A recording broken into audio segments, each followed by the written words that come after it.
Hello and welcome to Legalbytes. If you're new here, my name is Alita. I'm a lawyer licensed in California and DC, and on this channel, we explain the law one bite at a time. We don't give legal advice, but we do talk about how the law works and try to look into our crystal ball to see how things might turn out. If you're enjoying this on YouTube, we'd love it if you could like the video, subscribe to the channel, share it with friends, all the great YouTube-y stuff. And if you want to listen while out and about, we're now offering our live streams in podcast form where you can leave a rating and review. Links are in the description below, as well as to our clips channel where you can find some of the best clips taken from our live streams. Otherwise, if you want to catch me elsewhere, you can find me on Twitter, Instagram, and Facebook. And if you want to support the channel, you can do so on Locals, Patreon, or by becoming a YouTube member, or by buying some really awesome Legalbytes merch. Again, all links are in the description below. And with that said, let's get into it.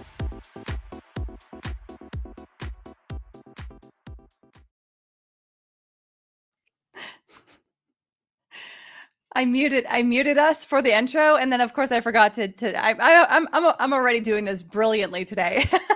Nice. All right. Hello, everyone. Happy Thursday. Good morning, good afternoon, good evening, wherever you are. I hope you're having a wonderful Thursday. We, of course, are streaming today closing arguments in the so-called love triangle murder trial, or Law and Crime was calling it. What are they calling it? The scorned lover murder trial, also known as Texas versus Kaitlin Armstrong. So with us today, as you can see, we have a fantastic guest. This is McKinley Melancon. That's how you pronounce it? Yeah, that's fine. Okay. It's Melassa, but McKinley is good. Okay. Sorry. No, it's okay. She runs the channel Legally Live, and I am going to be linking to her channel. I meant to do that before I started, but I'll be linking to the channel in the description below. So you guys should definitely check her out. She is a local criminal defense attorney in Austin, Texas. She's also been in the courtroom this week watching this trial, not every day, but for quite a bit of this trial. So if you guys have watched the previous trial streams that I've done on this channel, you know I love talking to folks that have been in the courtroom, that have gotten a sense of what the vibe is, what the jury's paying attention to or not paying attention to, all that kind of stuff. And I also love talking to local attorneys who know the courtroom, might know the judge, might know the prosecution, all of this kind of stuff. So I'm so thrilled to have you here, McKinley. So thank you. Thank you. Thank you for having me. I'm excited. Yeah. So, okay, let me get a couple things started here real quick, because we did get a few things that came in before we got started. Peachy Patty Joe, thank you so much for this very generous super chat. She says, thank you so much to my friend for covering this trial when no one else in the YouTube law communities seemed to take an interest. Thank you. Your followers love you so much. Thank you so much. When I heard about this case, it was so intriguing. I mean, especially the fact that she fled to Costa Rica, like right after talking to the police, got plastic surgery, like all of that together was just like immediately intriguing to me. And of course, it takes place in Austin, Texas. That used to be my stomping ground for a little bit. So this was just such an interesting case right from the get-go. But thank you so much, Peachy Patty Joe. Also, we've got some gifted memberships here. Debbie Faison Cook gifted 5 Legalbytes memberships. Thank you so much for doing that. Very kind and generous of you. So we've got here Algia, we've got MZ, Erica, Love Dreaming Peach, and C Dan Run. You have all been gifted memberships. So welcome to Bike Club, or welcome back to Bike Club. I hope you guys can join us for our Friday members only, casual members only live stream that'll be going on tomorrow, unless we are on a verdict watch. That's the only thing that would get in the way. Also, Mountain Princess 207 just gifted 5 Legalbytes memberships. Thank you so much for gifting them. Also, thank you. Very kind and generous. And so let's see. We've got Sleepy Vapor, we've got Genergy, we've got Eric Newman, Jennifer Starks, and Jeeps have all been gifted memberships. So welcome back to Bike Club as well. And just a couple more here. Mrs. M. Arenholz has become a YouTube member. Thank you so much for joining Bike Club. Welcome. Andy the Game Maker. Thanks, Andy. Go see a Star Wars. Thank you, brother. For anybody, for anybody that is new to the channel, this is my wonderful older brother who sometimes acts like my younger brother. But he supports the channel, and I appreciate it so much. So, okay. We've got some questions going in the chat. I am going to try to save them and answer them and whatnot. But before, we're still waiting on the court feed from the courtroom. But I figured we at least have, so I can at least show you guys. We've got some rainbow bars from Law and Crime, so we at least have some progress here. But once that turns into an actual feed, we'll jump on it immediately. But in the meantime, while we have McKinley here, and we can have a whole conversation about what has happened in this trial so far. Those of you that have been following along with the recaps, you know that I never quite got caught up, and I'm so sorry. I'm still going to be putting out days 8 and day 8 and day 9. So those are going to be coming out maybe today after closing arguments, maybe tomorrow, but those I want to get those out as soon as possible, because I know that folks want to watch everything in order before they want to watch the closing arguments. They don't want spoilers. I totally get it. I'm the same way. So yeah, that was hard with this one though, since there were no cameras. Yeah, I'm still way behind you, so yeah, you're doing great. Yeah, exactly. It's yeah, but we've been very lucky to have folks in the courtroom that have been like live tweeting, for example. There are a number of people who have been live tweeting. You also gave me some of your notes from the trial as well, which was really helpful. So McKinley, what was the thing that attracted you to this case initially? Well, I mean, it's just a fascinating case. I think initially, I mean, I live in Austin, so when I saw that somebody was like on the run, I was like, oh, this is interesting, and then it came out that it was a yoga teacher, and I just thought that was so interesting. You wouldn't think that, first off, a murder would occur or allegedly occur with somebody who's like really into yoga. And yeah, and then obviously, like, she was gone for a long time. That was a big deal around here. And then when they caught her and she looked totally different, it was like, okay, this is crazy. Yeah. And then I've just been following along because I knew I really wanted to cover it. Like, I wanted to start a channel. Originally, this was going to be a trial that was live streamed. And so my thoughts were I was going to live stream the trial and talk about it. And then, like, a week before the trial started, I went and found out that it was just going to be opening and closing. And I was like, what now? Yeah. But yeah, so I just decided to watch it in person as many days as I could. And it was very interesting. Yeah. Oh, absolutely. So for anybody that's been following along, I mean, they know the highs and lows. There's mostly highs for the prosecution here. This is like a really, really strong case for the prosecution, in my opinion. I know you and I have talked about this behind the scenes. You're a criminal defense attorney, and so you usually are like, you're looking for something for the defense to win. But tell me your thoughts on it, or I'm always looking for, well, I feel like I always end up finding reasonable doubt, even where for the jury it doesn't exist. But I have had a harder time in this case. But I will say I wasn't there yesterday or part of the day before. And apparently there might have been some evidence. I was in a live chat I was in a stream, like an update last night on the Making Law Simple. Somebody in that chat who was in the court, 2 people were in the courtroom yesterday. And they said that there might have been some evidence that came out about the GPS, that like they reverse engineered the GPS tracking data, like the state's investigator did, to kind of fit what, like, the evidence that they needed. Which for me, that kind of, maybe I have a little bit more reasonable doubt now, but really not. I mean, from everything that I sat in there and I saw, it is like, yeah, I mean, it very guilty. The state had a very, very strong case. Yeah. Yeah. Very And strong. to me, the strongest portion of their It's case the in chief, GPS. it's all the digital receipts, really.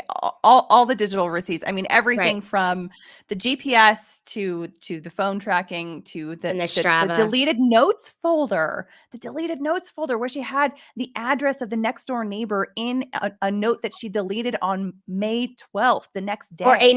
it was actually a non-existent address, right? So that address doesn't Mm. exist anywhere except Google Maps.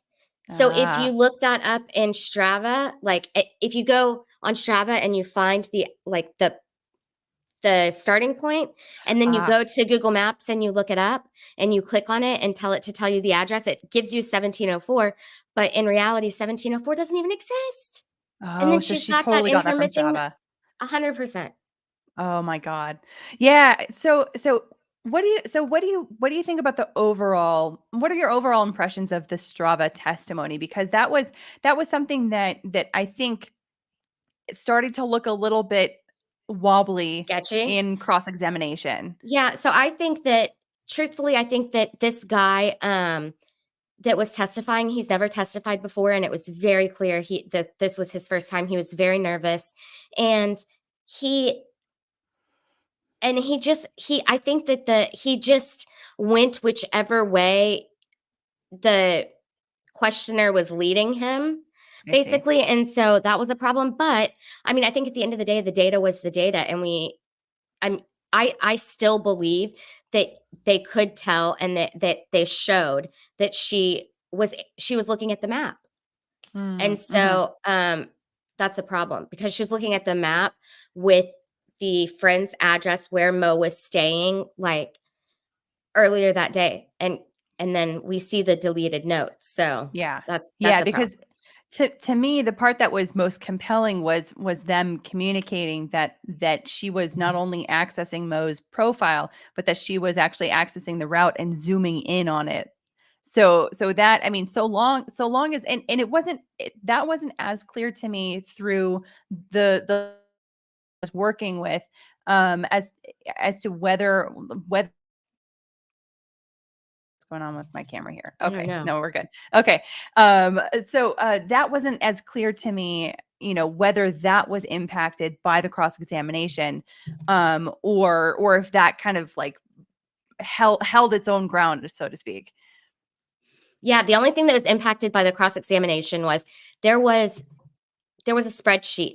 All the data came in a spreadsheet. And Yeah. so um, there was a column H titled user agent. And in that column, I believe it was the user agent column, there was it had like a name that was clearly like a device name, like an iPad or iPhone or an Android. And Mhm. in a specific row, the defense was asking what the numbers after the iPhone meant. So there was like, I think the exact example they were using was it said iPhone and then there was a space and then it said like 10 comma 4. And on the stand on the first day, the defense got Brian Bell to say that that was the device model. So like an iPhone Hmm. 10. And Okay. the state came back like on redirect and was like, but is that what that is? And then he came Okay. back a second day. He was recalled, and he said he had talked to the engineer, and that he he can't tell us anything about what came after the iPhone. But I think it was pretty clear that it didn't stand for the device model. Also, like Okay. there's not a 10 comma 4 device, or a 13 comma 6. Okay. Okay. So Interesting. Interesting. yeah, So yeah, I mean, so do you think that he was the right person from Strava to testify? no, That not at that was all. that No, definitely not. I was gonna say, like it. I was a little bit perplexed as to why the VP of Global Communications was the one that was testifying to data. I'm like, why not some kind of a data engineer, like I think it was a someone? terrible idea. I also wonder though, like, and I don't know anything about this because I don't really do like civil. I definitely don't like sue companies. But it seems like they like I don't know. I just feel like they might have some liability issues there with the showing exactly where the starting point was, and so I don't Yes. know if there's anything going on with that, or if like anybody has ever sued them about that, because I think that Brian Bell was testifying that after this case, he didn't necessarily say because of this case, but since Mo died, they have changed their privacy like settings so that now it won't show exactly where you start. That was, oh, I don't know if you're frozen just for me or if it's for everyone. My internet is okay. No, it's just for me. Okay, sorry. That was another piece of interesting information too. Obviously, with Strava being so heavily implicated as a tool that the defendant allegedly used in order to find Mo to cause harm, it definitely seems very reasonable that they were very concerned about some liability at the very least from Mo Wilson's family. I would not be Exactly. surprised if prior to this trial, prior to anyone testifying here, that they probably had some sort of a quiet settlement agreement with the family so that everything could sort of be copacetic. At least that's what my own like expectation would be. It would be very uncomfortable for them to be sending anyone to testify, knowing that they also have some potential civil liability over their heads as well.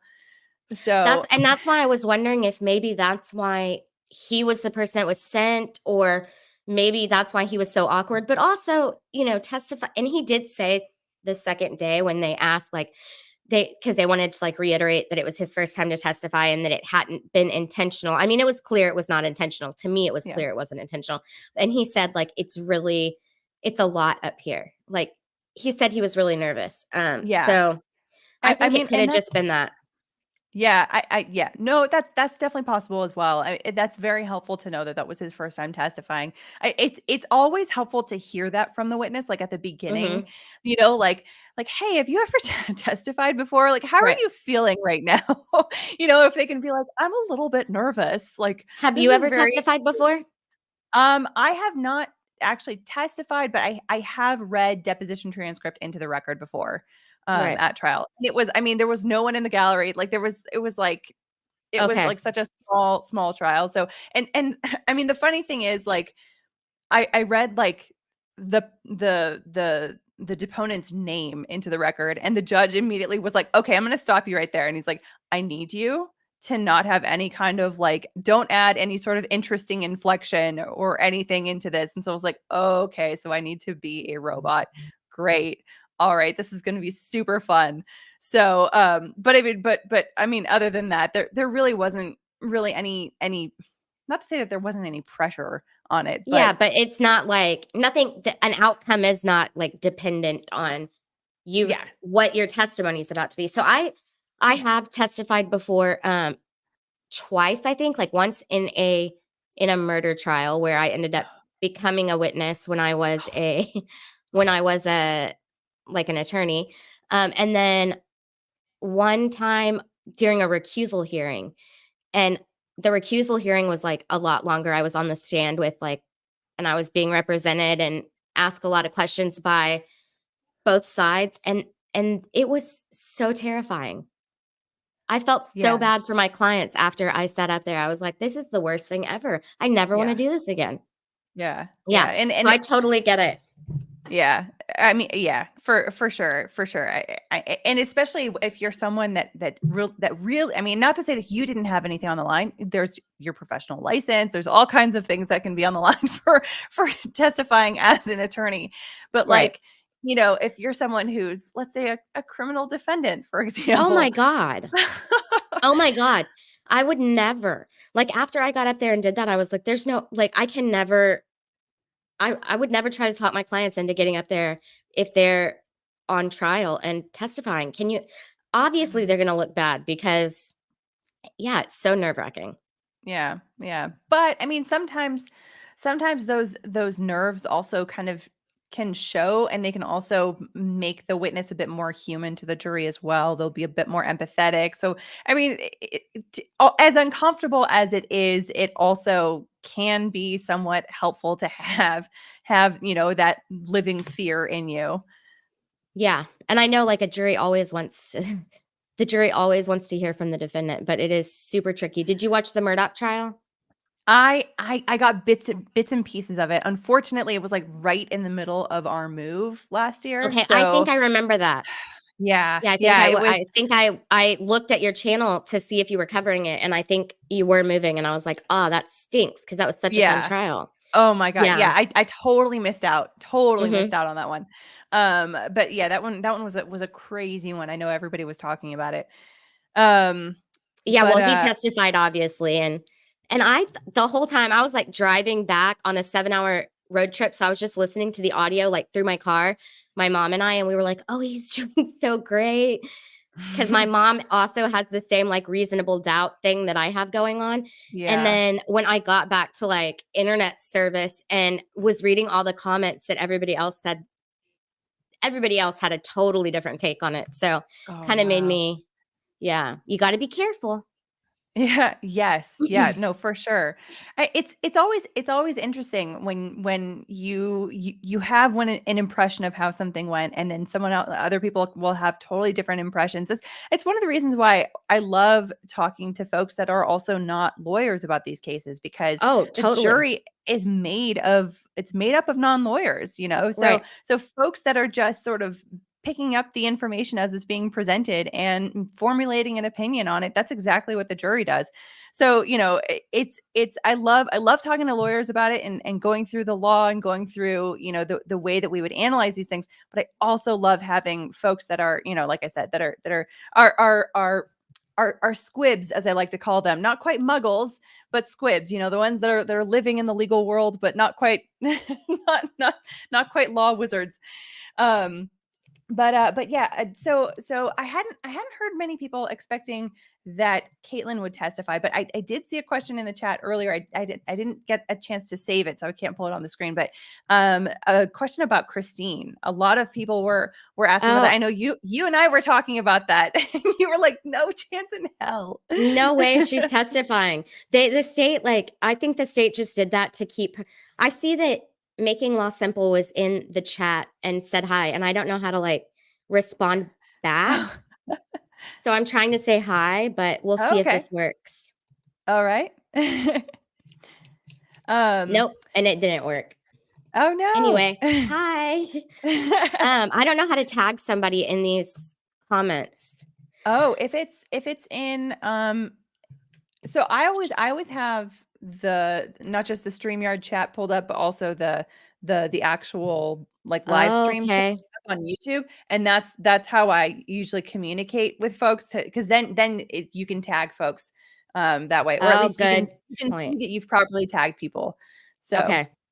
Okay, I'll do that. Yeah, but so I think that they swore her in the very first day, and I think that was because I think they might have also thought they were going to call her, but I think that mostly they um they didn't want her to be there sitting behind her sister and possibly communicating with her and kind of like being moral support for her. I think that it from the state's side, it always looks better when they have nobody supporting the and that's I mean that could just be me being a defense attorney, but it wouldn't be the first time that that's happened. yeah, It happens yeah. quite often in trials that they will swear in the family members at the very beginning, even if they're not going to call them, just because they don't want them there.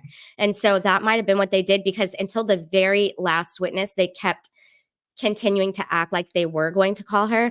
But Mhm. at the end of the day, I mean, from the very beginning, I was like, why does it matter what Christine has to say about the passport? It has no bearing on the case or the facts. But everybody wanted to hear from her, and I'm like, Yeah. what do you think she's going to do? Get up there and be like, I committed a crime? No. I mean, the only way is if her attorney could have negotiated some kind of immunity or something, which that would have been interesting if they had managed to do that. But of course, the prosecution doesn't. They didn't need it. They definitely No. didn't need it. And the But passport case isn't even theirs. The passport case is like she's on a federal hold for that. So, yeah, they didn't need it. It would have kind of like muddied the waters. Who knows? Maybe put some reasonable doubt there. Why even bring her? yeah, it would have been interesting to satisfy a lot of curiosities, like what happened in the days when Kaitlin was spending in New York, New Jersey, that area with her sister, because she was there for a couple days before she left Newark Airport for Costa Rica. And then, did she even know that her passport was taken, which obviously she's not going to testify to unless she's got immunity on that one. But Yeah, and yeah, also yeah. did you see No. in the I'm sorry to cut you off. Did you see in the testimony? I know I took notes on it at some point, but they actually found her passport card when they did the search, the very first search of Colin and Yes. Kaitlin's house. So like she had her sister's passport card at that time. So who knows if she had her actual passport? Yeah.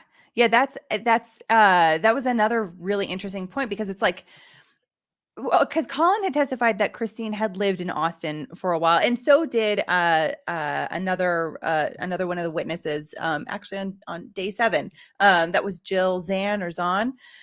She lived in the same building as Christine for 2 years, and so she was the one that taught Christine and Kaitlin how to properly use a firearm, gun safety, all Right. that kind of stuff. And so, Christine lived in Austin, and so it seems like she just kind of left behind her passport card, which is kind of an important piece of ID, which suggests to me, maybe it just, just there was just kind of sort of a chaos or something, or things were just got a little bit disorganized in the move out process. But um That was real sketch to me. yeah, either Kaitlin nabbed it from her, or maybe Christine's not the most organized person. I don't know. Which either of those could also explain how Kaitlin ended up with her sister's full passport also. So Yeah. yeah. I think that I think, yeah, in all actuality, she probably did get it when she went to New York, but really there wasn't any testimony about the days in New York, or what happened from the time that she left Austin to the time she flew to Costa Rica, other than to say, like, I think that at one point we saw a video, but it was muted, of her walking through LaGuardia. And then we also had the boarding passes for LaGuardia and some emails about her flights from Austin to Houston and then to LaGuardia. That was it. Yeah. We really didn't talk about what she did during those days. And Yeah. no one, I don't think, will ever know. Yeah, makes sense. We also have a question here from a couple of people in the chat. Debbie Faison Cook, what's a passport card? I've had a passport twice, but never had a card. So passport card, you can get when you get or renew your passport, you can also get a passport card. I think there's only like a few places that you can use it though. I think it's like Mexico and Canada or something are able to use it. I've never had a passport card myself. So I don't know exactly where you can use it, but I know that there's like a few places that you can take it to. But it's like, if you were to go to Europe, for example, you've got to have like an actual passport book. So yeah, so it's, I mean, it looks like basically like a driver's license. It's just like a small card that fits in your wallet. And yeah, I guess you can use it if you go back and forth between Texas and Mexico, for example. Maybe it's useful for that. So I remember someone saying that they like got one for a cruise one time. Maybe it was just a cruise to Mexico. I don't know. Oh, I see here from Allie says that these are that they're used in There we Canada, go. Mexico, Caribbean, Bermuda. So that about makes sense. That about makes sense. Yeah. Ooh, and we have activity in the courtroom. Oh, wow. I feel so nervous. I They know. switched sides. No. Okay. There's the bike. They have the bike. Oh, there it is. Oh, I've never seen it. Okay. Mm-hmm. So, okay, I've got the sound on, but there's nothing playing just yet. There's Kaitlin right there. So all right. Opening statements. The sound was super, super low. So, folks in the chat, let us know how it is. I have boosted the sound already as much as I possibly can with, with the plugins and all that stuff. So hopefully it will be better this time than it was for opening statements. But otherwise, I'll adjust our mics if need be, and then you guys can just like crank up your YouTube volume. Just remember that you've done that when you click out and start watching other videos, so you don't get blasted in your ears. Um, so yeah, so here we go. All right, we've got. Oh, I'm going to be so sad if we can't hear. I know, me too. Oh, and also for folks that are, if this is your first time watching a trial stream on this channel, what I like to do, I used to just talk over a lot of the stuff. Good morning. If there's conversation that First and foremost, seem important, on I might behalf talk of over it. myself, Oh, here we go. colleagues, Otherwise, I'm going to pause it so that we can talk, and we'll get team caught up here on in recesses. Guillermo, I would like to thank you for your time and for your attention. And I noticed a lot of you guys were taking notes, and I appreciate that. I know it's been a long process, but I appreciate you guys hanging in there with us. But I remember I told you in opening statement, we'd be presenting 40 witnesses to you, and I think we had about 38. And in the opening statement, I gave you an outline of where I was going. And that's what I want to talk about right here. Now, in the opening statement, the defense called the defendant, Kaitlin Armstrong, a shrinking violet. It's not me. I don't call names. They called her a shrinking violet. Now, paragraph 12 in your charge talks about all the evidence comes from here. This is your shrinking violet.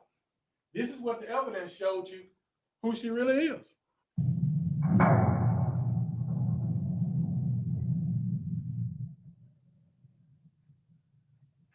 January 12th, 4 months before Mo Wilson was killed and taken from us.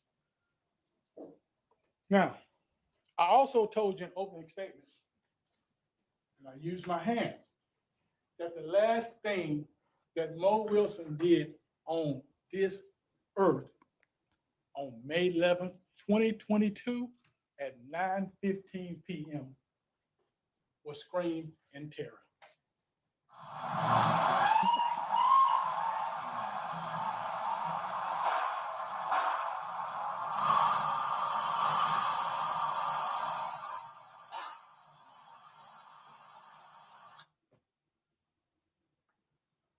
And that evidence came from Mr. Donlan's audio from his camera, G4 camera, from this witness stand. I was true to my word. I brought that evidence to you. And I also told you on that tape, heard 2 shots. And there was a 4 or 5 second pause. I told you in opening, and I presented it to you pursuant to paragraph 12, evidence from the witness stand, that she stood over her. This young lady over here, the defendant, Kaitlin Armstrong, I told her she stood over her after she shot her in the head twice and put another bullet right in her heart. You heard Dr. DeRusi, the ME. That third bullet was right in her heart. And she also testified that because of the exit wound, she was up against something. I submit to you, she was up against the floor. 2 to the head, and she was laying on the floor, probably already dead. And for good measure, the defendant walked up to her and put another bullet right in her heart. Checks out.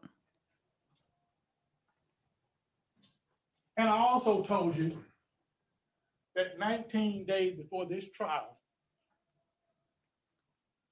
she escaped from the sheriff's department. Now, I'm going to tell you the irony of this. We picked this jury on October 30th. We started our evidence on November the 1st, Dia de los Muertos, the Day of the Dead, November the 1st. It's a day that the Mexican-American culture celebrate those who have gone before them. We started this evidence on the Day of the Dead. I want to know about the So you see from demographics this of the video jury. here? You see her?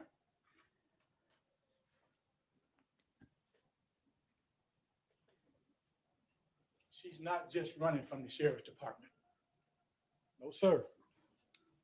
That's 19 days before this trial. She's running from you and you and you and you and you and you and you, and she's running from all of you on the back row because you are a jury of her peers. Everybody deserves their day in court, and she got hers. And you can see from this video, she didn't want to face you. Now, the offense charge in this case is murder. We're going to go over this really quick because it's in your charge. Murder. These are the elements that we have to prove to you. That the defendant intentionally or knowingly caused the death of an individual or intends to cause serious bodily injury and commits an act clearly dangerous to human life that causes the death of an individual. Two ways to commit it. A person's intentionally or knowingly cause the death of an individual. Intentionally, it gives you a definition. A person acts intentionally or with intent with respect to a result of her conduct when it is her conscious objective to cause the result. Or you can go on the second part, which is knowingly. A person acts knowingly or with knowledge with respect to a result of her conduct when she is aware that her conduct is reasonably certain to cause the result. It even defines an individual. Individual means a human being who is alive. It defines serious bodily injury. Bodily injury that causes a substantial risk of death or that causes death, serious permanent disfigurement, or protracted loss. And it even defines a firearm. A firearm means any device designed, made, or adapted to expel a projectile through a barrel by using the energy generated by an explosion or burning substance or any device readily convertible to that use. Now, unanimity. What that means is this. You need to be unanimous that the defendant committed murder. You do not need to be unanimous on what theory you use if for some reason you don't have the same theory. Some can believe that it was intentional, some can believe that it's knowingly, and some can believe that she just committed an act clearly dangerous to human life. As long as you all believe that the defendant on May 11th caused the death of Anna Moriah Wilson. So, this is what the state has to prove right here. On or about May 11th. I think we're getting a lot of evidence about what day it happened. In Travis County, Texas. We talked about through the detective that this happened in Travis County. That the defendant, Kaitlin Armstrong, intentionally or knowingly caused the death of Anna Moriah Wilson or intended to cause serious bodily injury and committed an act clearly dangerous to human life that caused the death of Anna Moriah Wilson with the firearm. I believe the state has met that burden. I think we've proved all them elements, and I believe we have proved them beyond a reasonable doubt. So, if you remember, doing an opening statement, the defense showed you a little mountain we had to climb. I'll submit to you that pursuant to paragraph 12, through New those poll 40 in the witnesses, chat. we climbed this mountain. Never seen so much evidence in my life against one person. Now, the purpose of this is to relate to Steve Aston, the ballistics tool mark expert. who, by the way, testified that he's never had issue with proficiency tests. And they asked him 3 different times. So you never made a mistake? No. So you never made a mistake? No. So you never made a mistake? No. Now, if you allege he made a mistake, guess what? Pursuant to paragraph 12, no evidence that he made a mistake came from that witness chair. In fact, you heard 3 hours of testimony from Mr. Tobin. And at the end of 3.5 hours, he said, and I quote from Mr. Gonzalez, "No, I'm not here to contest his findings. That's 4 hours of our life we'll never get back." That's it, not my words. It may be funny, but those are his words. I'm not here to contest his finding or to say that it's not a match. Now, they asked Steve Ashton several times,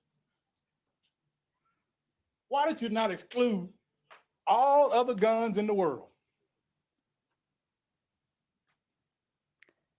It's kind of a cheesy graphic. No one else in the world had a 6-hour P365 and left their DNA at the scene. Nobody else in the world fit that description. No one else in the world was angry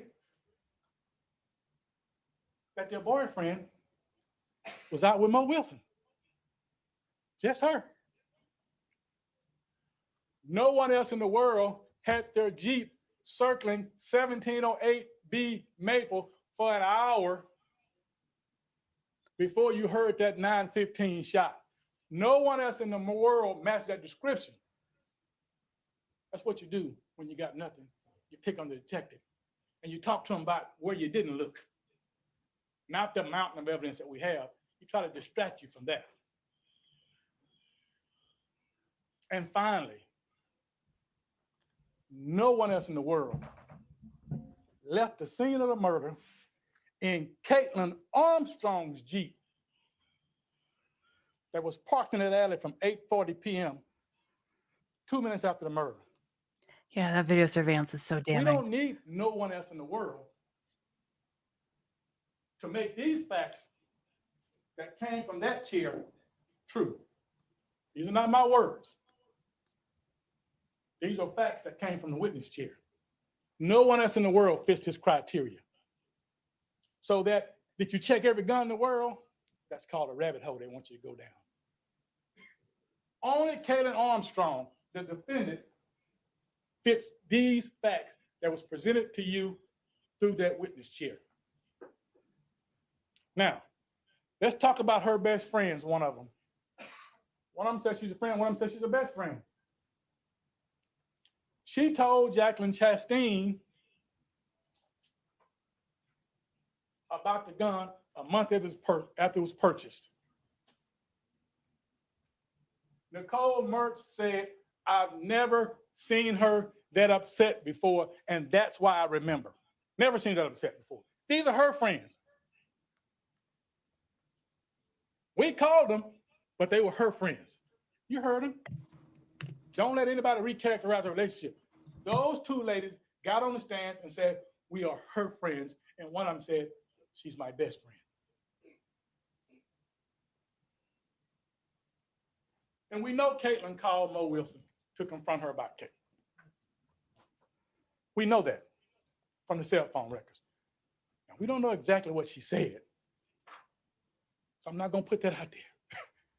But we know she called her. And we know Colin texted her and said, WTF. And we all know what that means. And what's even more chilling is that when the defendant's 2 best friends heard that Mo Wilson was dead, they called the police unsolicited. And they said, you better check her out. You better look at her. Now, they both testified that, no, I didn't take that serious in January. But then when they backed up and put it together about how angry she was, about her shaking to the point where she has never seen that anger before. If anybody knows you, your best friend knows you. Now, they may get up and say he's not our best friend. But guess what? Did anybody sit right here and contradict Chastain and Mertz's testimony that they were her friend and her best friend? No. So that's the evidence that you have to work with. Her best friend called the police on her. Now let's talk about these surveillance videos. You heard a lot of talk about the surveillance videos didn't cover the stairs to Cash's house. No. Generally, people have surveillance cameras to protect their own property. The lady in the alley, she had a camera in the front and the back of her house. Her camera wasn't to figure out who might go up Cash's stairs and kill her best friend, Mo Wilson. Her camera was for her own protection. It was on 18th Street, north.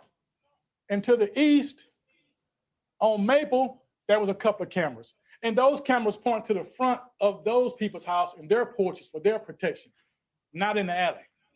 Once again, they want you to look somewhere where the evidence is not. And when she left, you didn't see the Jeep. The reason you didn't see the Jeep is she left south in the alley. The camera was north and east. Remember further north, the camera caught the motorcycle going by? There was no camera.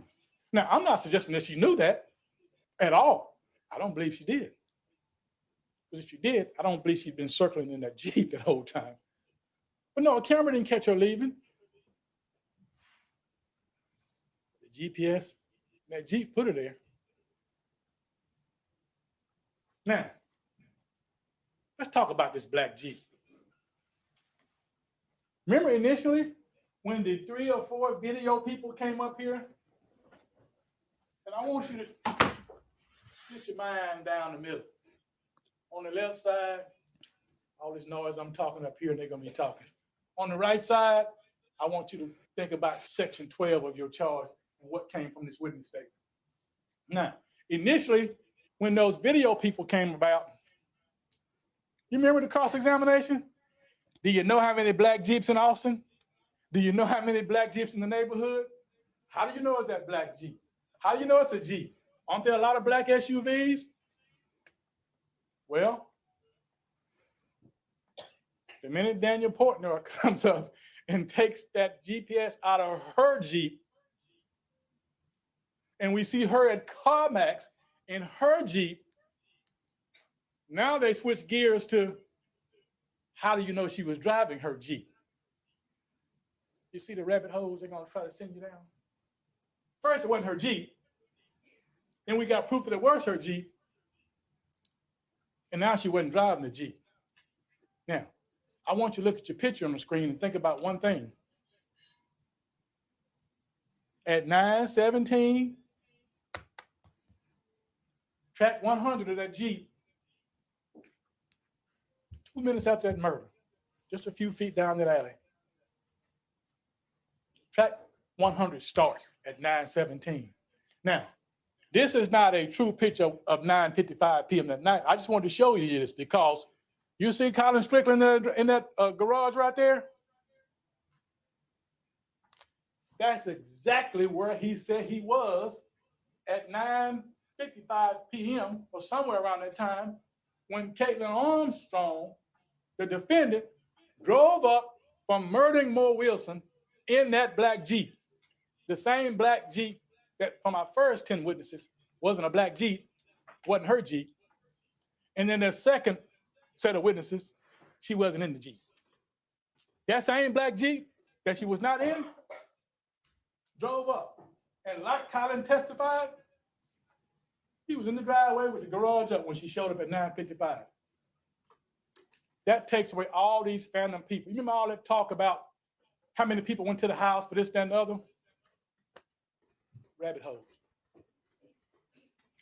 Go back to section 12 in this chair. Did you give any testimony that anybody was driving that black Jeep? her black Jeep with her phone. Now, Ms. Mazak, who did a wonderful job. All those text messages, all those things. They came back and made her say Kaitlin's phone, not Kaitlin with her phone. To imply that someone may have stolen her Jeep, stolen her phone, and the geolocation put them in the same place. So whoever stole her Jeep and stole her phone, they was running side by side. But check this out. Whoever stole her phone and was in her Jeep sent somebody a text message with her home address from that phone that they stole that was not in her possession, if you believe that. And that same person who had Kaitlin Armstrong, the defendant's phone, sent Colin Strickland a text message about a lawsuit that they had going on with some real estate issues. So Kaitlin stole her phone from herself, She didn't have essentially. her phone. Whoever stole her Jeep and her phone was also interested in her lawsuit and where she lived, if you believe that. And there's no evidence to suggest that it was anybody other than her. And finally, that same phone says she had to run errands earlier, and she texted Colin saying "Fini," which I think means finished. So whoever had her phone, if it wasn't her, they were finished running their errands just like she was. See, the more I talk, the more ridiculous it gets that it wasn't her with that Jeep and that phone.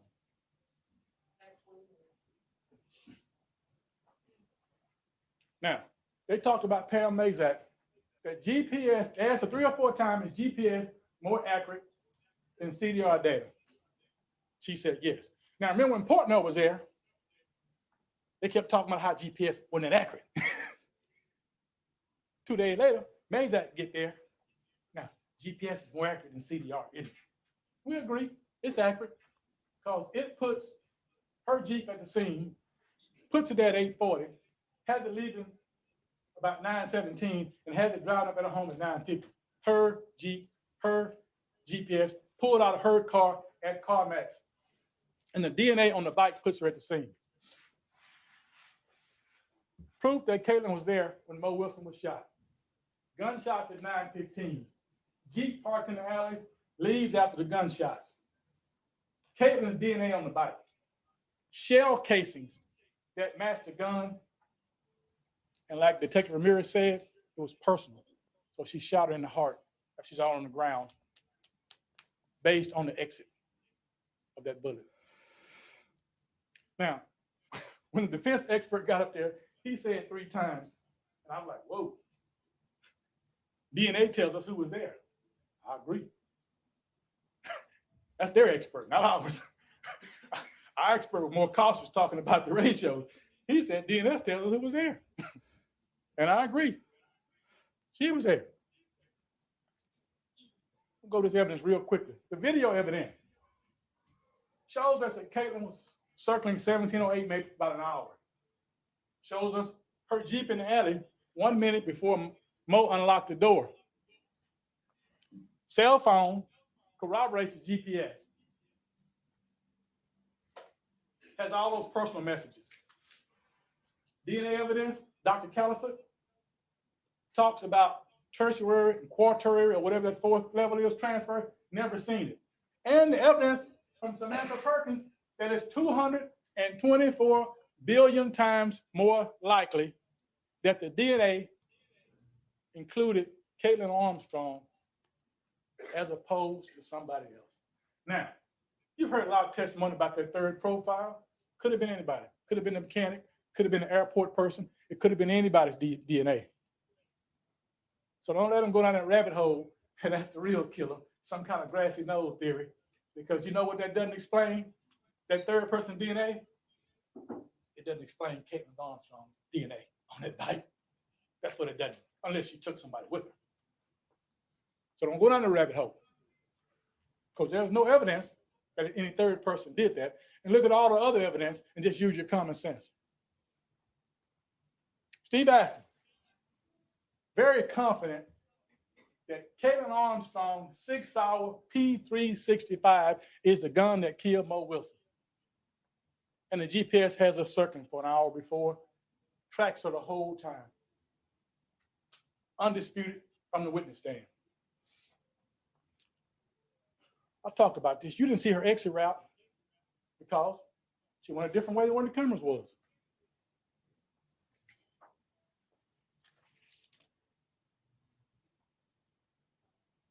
Mid-South.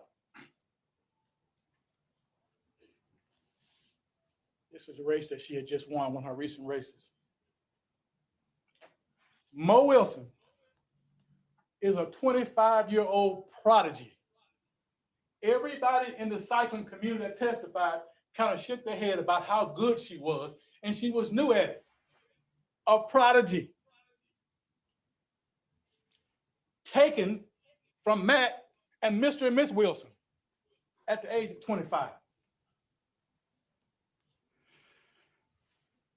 Kaitlin Cash over there on the front row.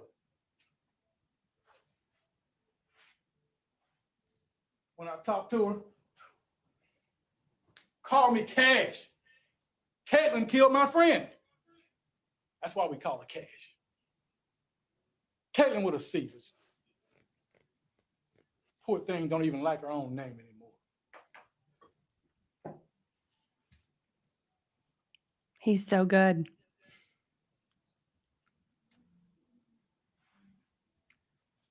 She pumped her friend's heart over 100 times. You heard it on the 911 call. For 10 minutes until the first responders got there. Not knowing she'd probably been dead for 45 minutes.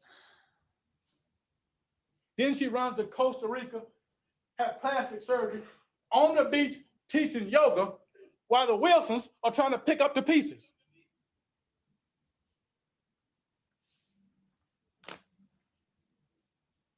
The state has met its burden of proof beyond a reasonable doubt.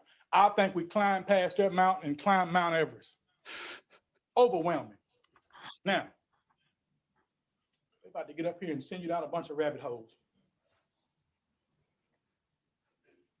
I ask you to do me one favor.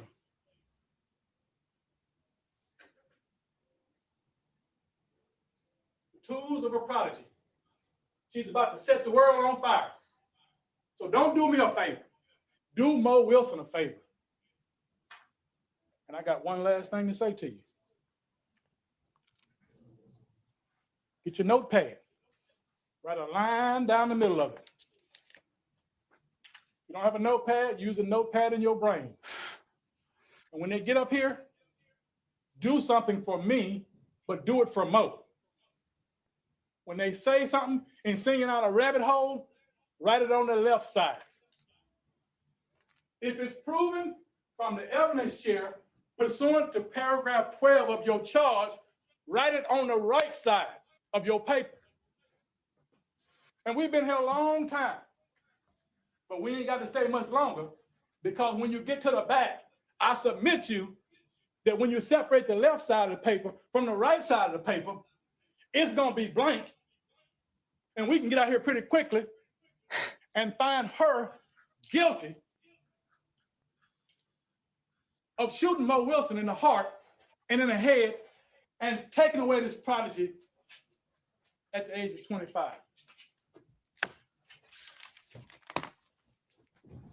Don't think about closure. Don't think about none of that. Don't think about the community. That's not your burden. Your burden is to follow the law. I only ask you to do one thing. Justice for Mo Wilson. The state has met its burden. I'm asking you to find her guilty. And don't let her run like she'll have to do 19 days before this trial. Thank you. Really good closing.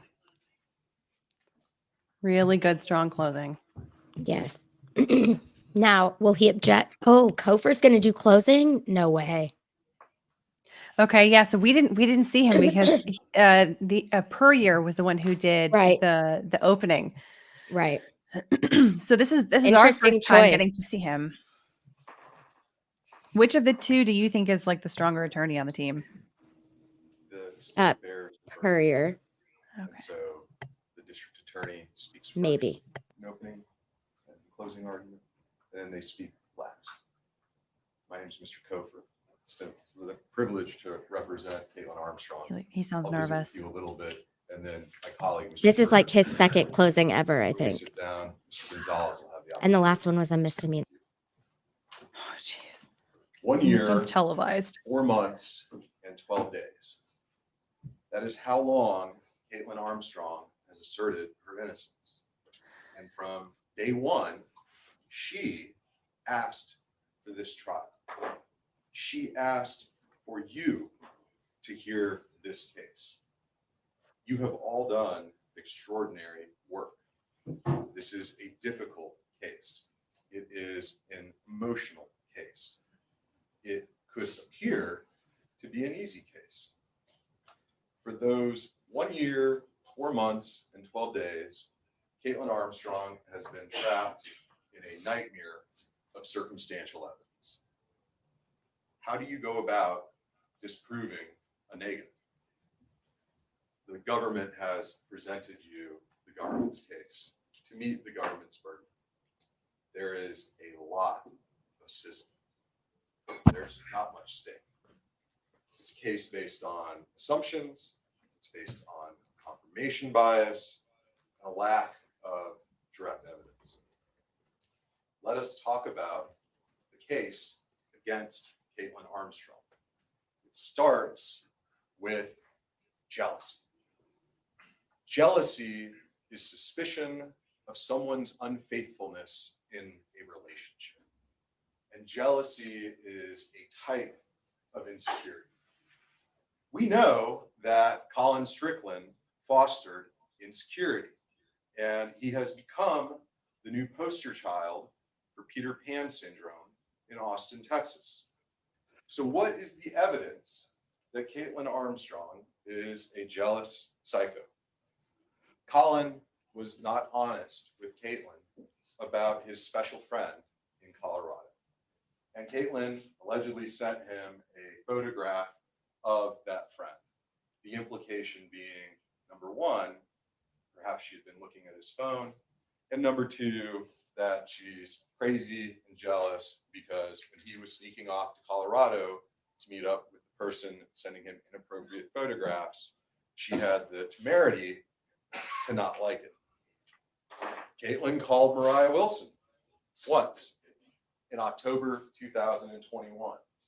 The text messages introduced into evidence show you that she had immediately before been in conversation through those messages with Colin about the location of her helmet. Probably it wasn't a phone call about the helmet. Let's be real. Probably it was a phone call, something to the extent of, by the by, Colin Strickland is a little bit of an ass, and I live with him. Is that so unreasonable? Is that insane? Kaitlin also had the chutzpah to send Colin a snarky text message when there was an Instagram story of Colin in a photograph with Moriah Wilson, undisputed. Kaitlin texted, "Give my regards to Mo." That doesn't make a murderer. It's possible that Kaitlin viewed Colin's text messages, undoubtedly. Just as Colin testified from the witness stand that Colin had done the exact same thing in past relationships. You 14, and the 12 of you who will decide this case, are a relatively unique species in Travis County. You are a diverse jury. You are a diverse jury of age, of gender, of experiences, and of race. That is uncommon in this county. I want you to bring that diversity of life experience into your deliberations. I want you to look out at this assembled audience. And I want you to wonder, because generations are different. This morning, someone advised me of a new app the kids are on, Flip. Hadn't heard of it until this morning. Young people communicate a little bit differently, but I would bet you every penny that I am worth that at least one of you has looked at your partner's text messages at some point. And I would bet you everything that I'm worth and him that that's true of a number of the people that are in this audience. The younger they are, the more common it is, because jealousy is a fundamentally human emotion, because it is about lack of trust in a relationship. But we know what Mr. Strickland shared with us about Kaitlin Armstrong, that in October of 2021, when Colin Strickland was having his short relationship with Moriah Wilson, that Kaitlin Armstrong was on dating apps, that Kaitlin Armstrong was dating other people. We know that Colin Strickland told you that at the cyclocross events in Bentonville, Arkansas in January of 2022, that Kaitlin didn't appear to him jealous in any way. Nothing remarkable about her behavior to him. And in fact, we know that he shared that, yes, he'd had a long-standing sexual relationship with professional cyclist and woman, Amity Rockwell, and that Kaitlin was friends with Amity Rockwell, that Kaitlin had never expressed anything approaching jealousy or negative emotions about Amity Rockwell. Moriah Wilson was not the first cycling woman in Colin's life. Colin, But maybe she was the his last. relationship with Moriah Wilson into 2022. He did that because he didn't want to be honest about it. He doesn't like emotions. He likes what he wants and what's important to him. He was breadcrumbing. I think you know what that is. He was Sandy, leaving thank his you. options open. He just didn't want to get caught. He didn't lie because Kaitlin was a jealous psycho killer. He lied because that's how he approaches life. That's how he approaches women. He's a professional cyclist and an amateur liar. Well, what did Colin Strickland say about Kaitlin, though? He said the relationship was not volatile. Kaitlin was not a particularly jealous girlfriend. He shared he'd had girlfriends in the past before Kaitlin, and that Kaitlin was not jealous like those other past girlfriends. Who brought up jealousy first?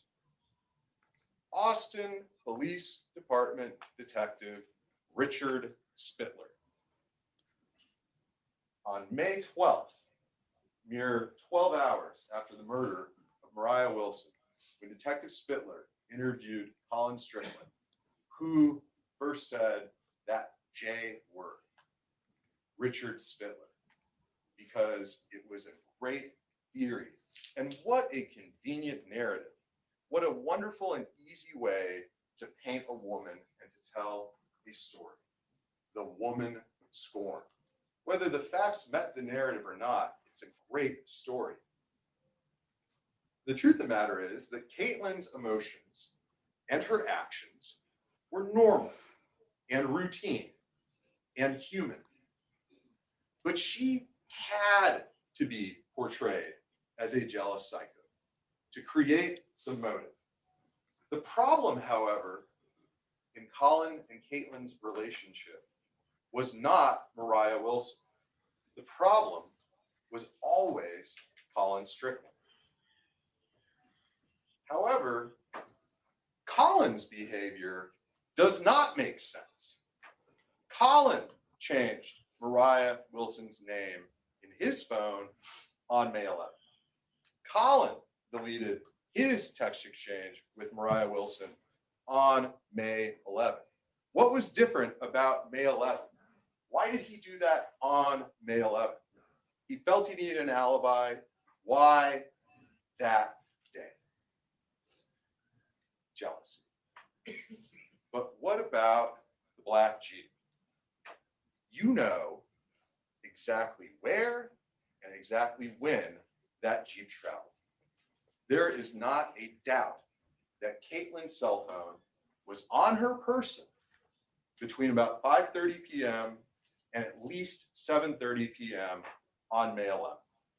There's no dispute whatsoever as to that. And there is no doubt of any type that Kaitlin's cell phone was in the vicinity of the black Jeep. Was Kaitlin in the black Jeep? Who had access to the black Jeep? Who had access to the key fob to the black Jeep? Who had access to the key bowl containing that fob that drives the black Jeep? Who previously owned a black SUV? Pam Mazak presented you a compelling PowerPoint, animation, details. PowerPoint presentations in criminal cases like this are a lot like swimsuits. What they reveal is interesting. What they hide is what's essential. It's real easy to look at the animation. There are 6 women on this jury. That's not going to land well. That was horrible. Call detail record. None of the women are going to appreciate that one, I think. And then to see infotainment track log. And if you don't review the data, if you take it on the word of a PowerPoint animation, it's really easy to look at it and go, the phone was in the car and it was riding together. There is a very, very good reason that you were shown a PowerPoint and that you were not presented the data. When you return to the room back there to deliberate, ask for the PowerPoint, ask for the actual data. The problem isn't the data in your heads. The problem is the presentation of it. Because what you'll see, if you actually look at the data, is that you were left with an impression that is not true. Look at the timestamp on the call detail records compared to the infotainment, and you're going to see a lag. And sometimes you'll see an advancement.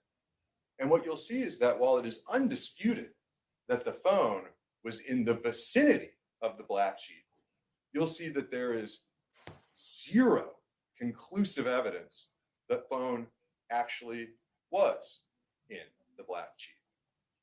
What you will see, though, is some really peculiar movement of the black Jeep. Peculiar movement that Pam Mazak completely skipped over. When that vehicle is heading northbound on Lamar and stops near an area called Spa 7, where maybe somebody had an appointment, or maybe not, you're going to see some very strange movement of the data within a parking garage. And you might wonder why that car may have gone up and down inside a parking garage, and why when the car is moving inside a parking garage, the phone is not in that parking garage. The phone is inside of a building.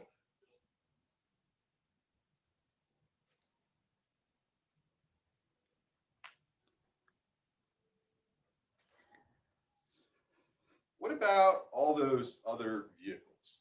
What about Colin's mom's car? What about the Mercedes? What about the trucks? What about the half dozen odd vehicles? Did Kaitlin Armstrong have access to vehicles that weren't the black Jeep? Absolutely. Did she drive vehicles that weren't the black Jeep? Absolutely.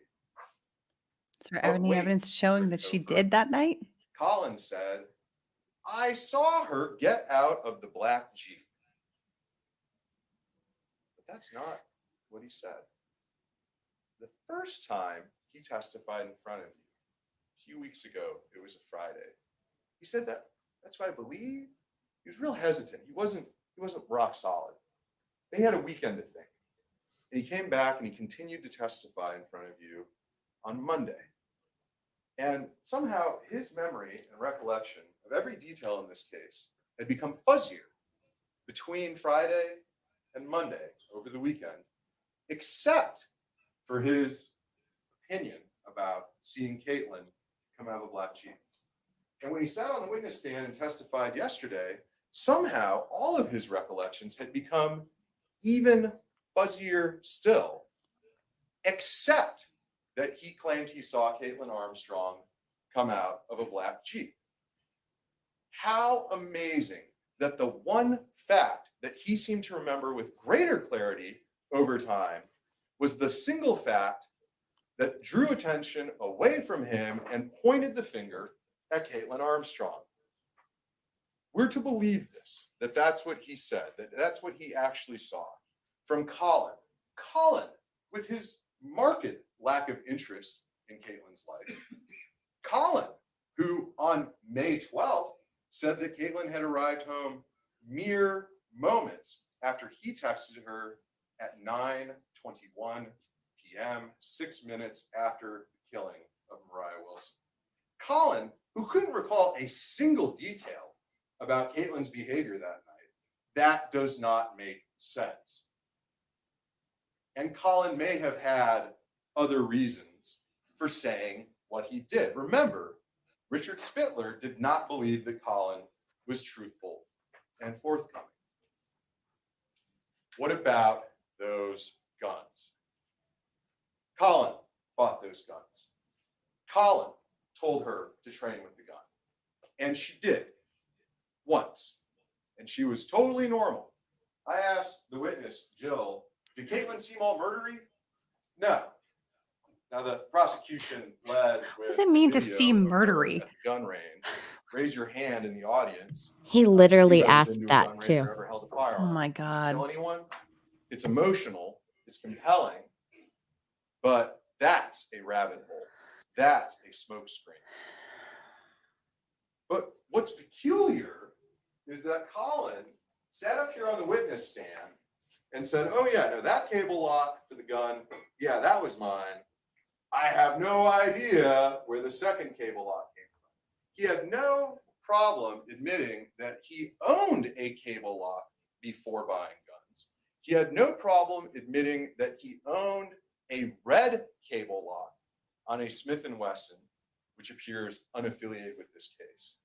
But when confronted with the evidence, I have no idea where this black cable lock on the black 6 Sauer came from. Maybe because he wasn't paying attention to the And guns when while she was we training invited with them him and to using come them and whatnot. demonstrate to you, to stand here, to show you how a cable lock works, suddenly Colin Strickland, engineering degree, Colin Strickland repairs and sells Spartan motorhome trailers. Colin Strickland, the mechanically sophisticated man, suddenly he has 10 thumbs, and I don't know how this works.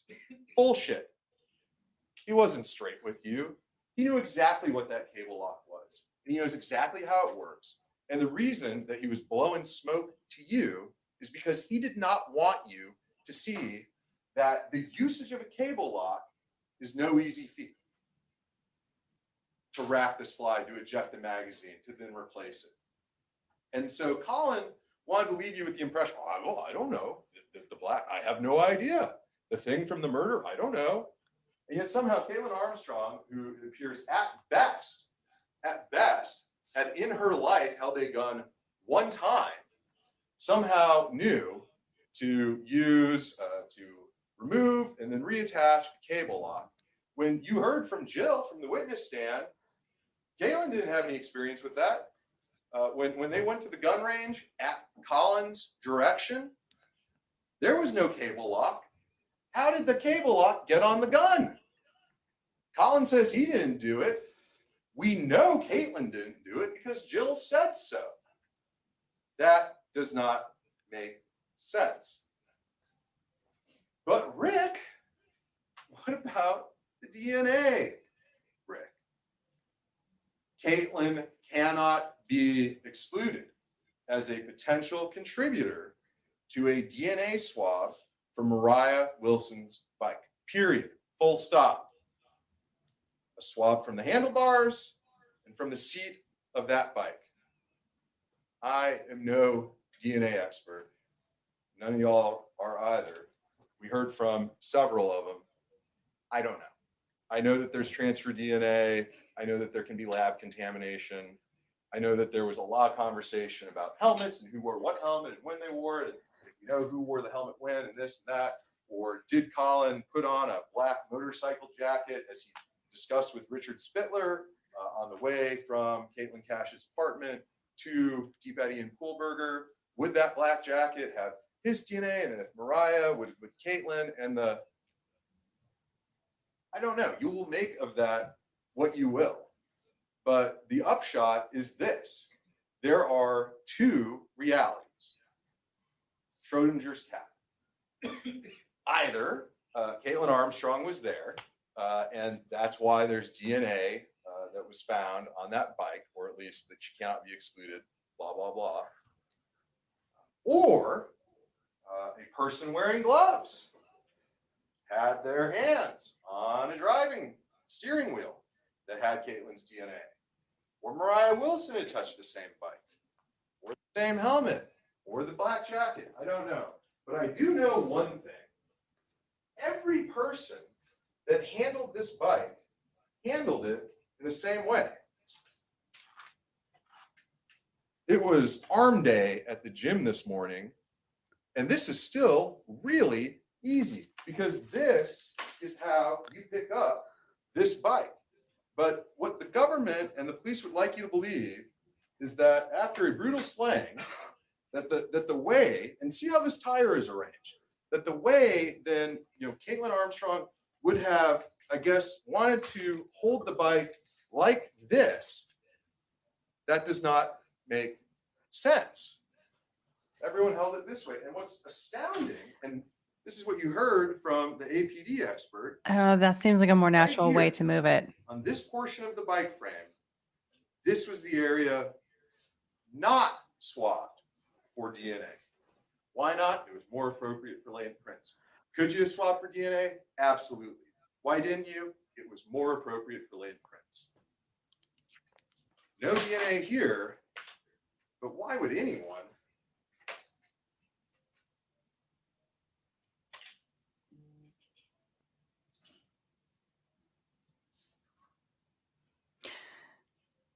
That doesn't make sense. But what about the missing DNA analysis? No analysis of any DNA from that bike frame. What about the swabs taken from the black Jeep? You heard testimony. DNA swabs were taken from inside the black Jeep. Never tested.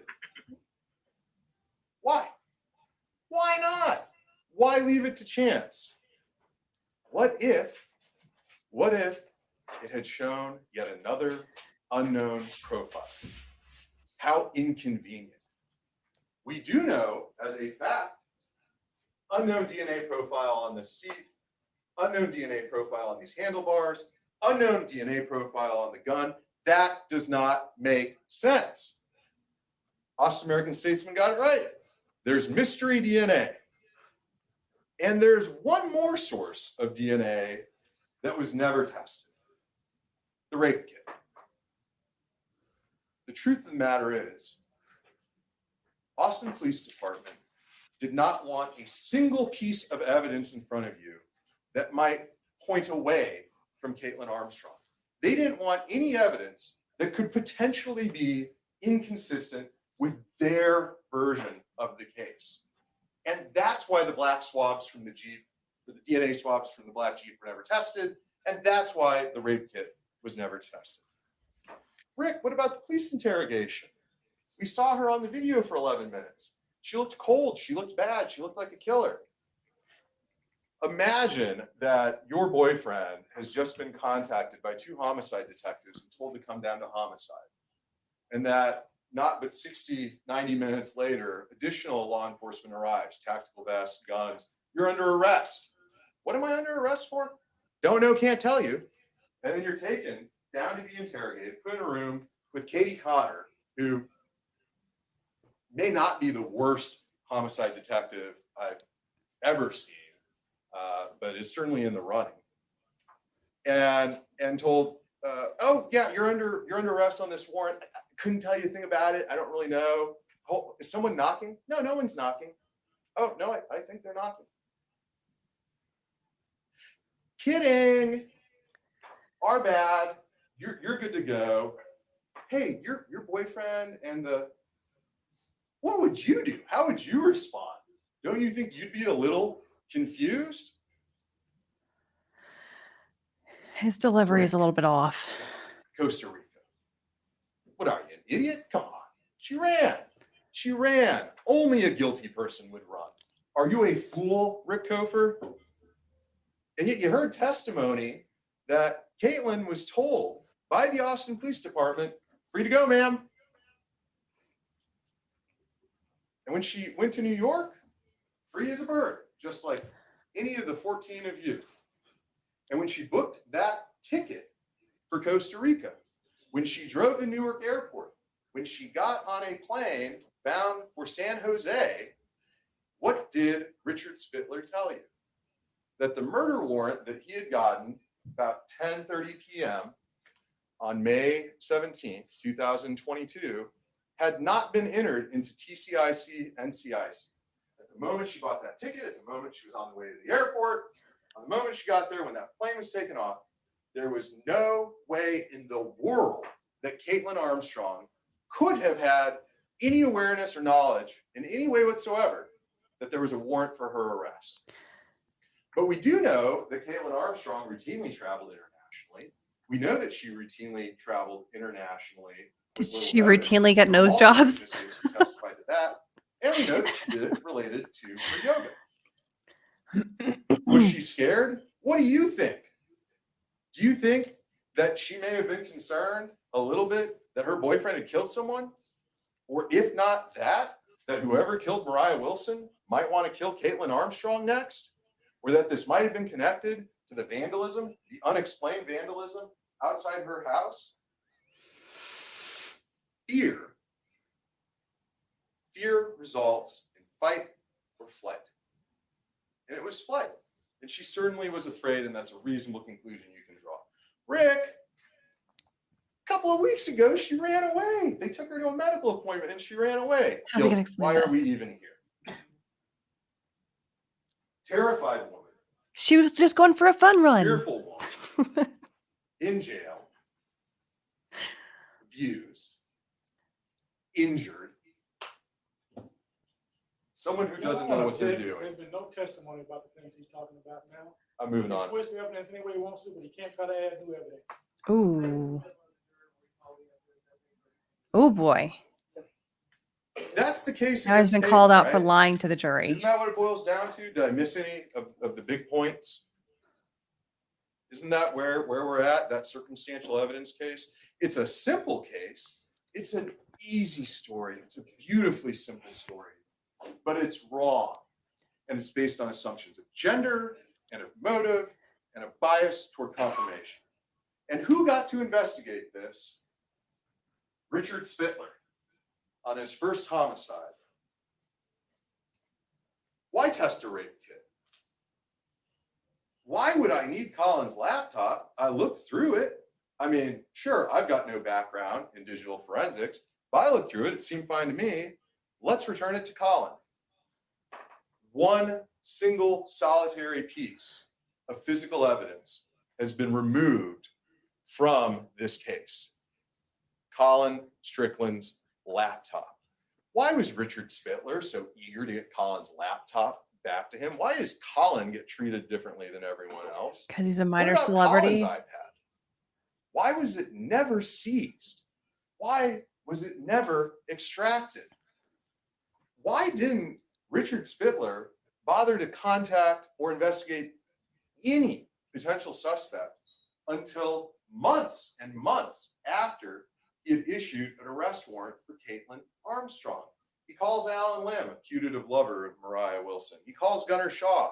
Surely he did that in the days after the murder. No, he did it in July. And he did it, as he said, because he doesn't know what the defense is going to pull. Guess what? Alan Lim didn't kill Moriah Wilson. Gunnar Shaw didn't kill Moriah Wilson. Did Richard Spittler know that on May 17th? Nope. He didn't even know their names. That was the level of his investigation. The vandalism, the video that you saw yesterday, where Richard Spittler is energetically taking notes, what happened to those notes? Where Colin Strickland is showing the photographs of that vandalism, what happened to those photographs? Richard Spittler thought so little of it that he violated Texas law, that he refused to provide this district attorney's office that report. He refused to conduct a single scintilla of investigation. We have a chinchilla of Why? evidence. That didn't really fit the narrative, did it? So why look into it? Why would it matter? He didn't test the DNA from the black Jeep, but he did go and get an arrest warrant based on hearsay and innuendo and anonymous phone calls.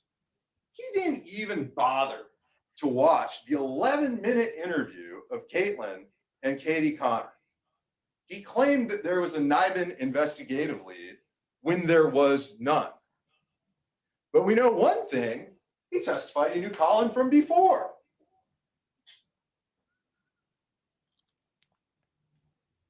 What a world to be treated like Colin Strickland has. So what happened here?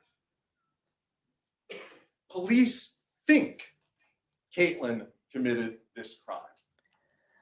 They don't know. She fits their story. She fits the story they created. A spurned, jealous lover. That story is so easy. That story is so easy to tell because it ties into a framework of patriarchy and misogyny that is rooted in American culture. Humans want to know answers. We don't want a mystery.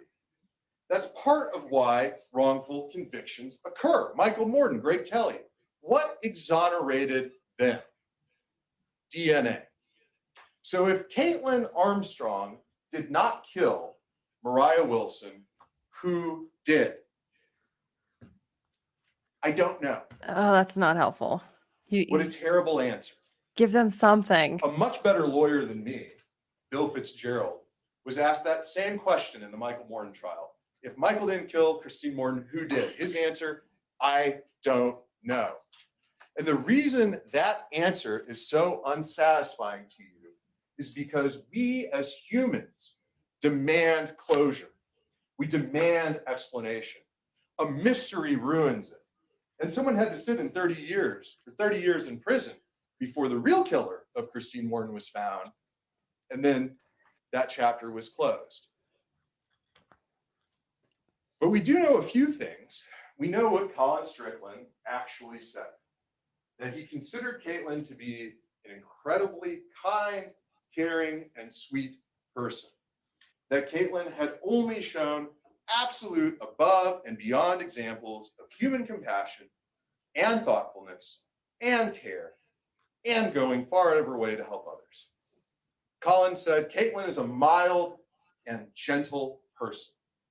Colin said Kaitlin is not a particularly needy person.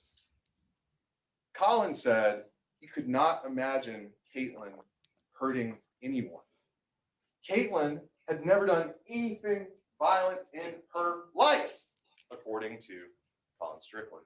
Oh, nobody does Kaitlin until they do, right? Never been violent, says Colin. How did Colin sum her up? Kaitlin was a soft. So what happened? Anyone could have entered that unlocked apartment. Why was it unlocked? Moriah Wilson locked the door to Kaitlin Cash's apartment when she left to go out with Colin. She knew how to lock it. She did not lock the door when she returned. Was she expecting Colin to come back?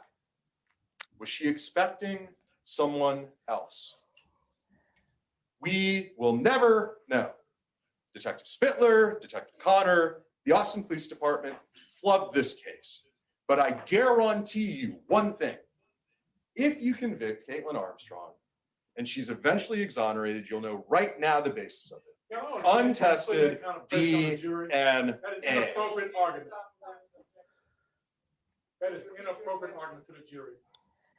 To somehow imply that they might make a mistake and come back home. That is improper to put that kind of pressure on them. I have no further argument. Objection sustained. The jury will disregard that remark. Whew. Mr. Purrier will join you now. Oh, so they're double teaming the closing. Oh, I don't know that this is going to get any, but vaguely referencing Mo, maybe I don't expecting know. Colin to come back is not a good move. That's not a good look at all. Don't know. A guilty verdict, proof beyond a reasonable doubt, means putting the I don't knows that you have in a box, moving them aside, and pretending they don't exist. The I don't knows that you have are something you need to start thinking about. This is the time to do it. Those I don't knows are important. I don't know why Cash's apartment was unlocked. I don't know that. I don't know why Mo was clutching a black baseball cap 45 minutes after she got home. I don't know that. I don't know why Colin lied. And I don't know why he lied about lying. I don't know that. I don't know why Detective Richard Spittler didn't test the sexual assault kit. I don't know that. And I don't know why he didn't test the swabs from the black Jeep. I don't know that. And you don't either. And that is the whole point of this trial, is that those I don't knows are important. And it's easy to disregard those I don't knows.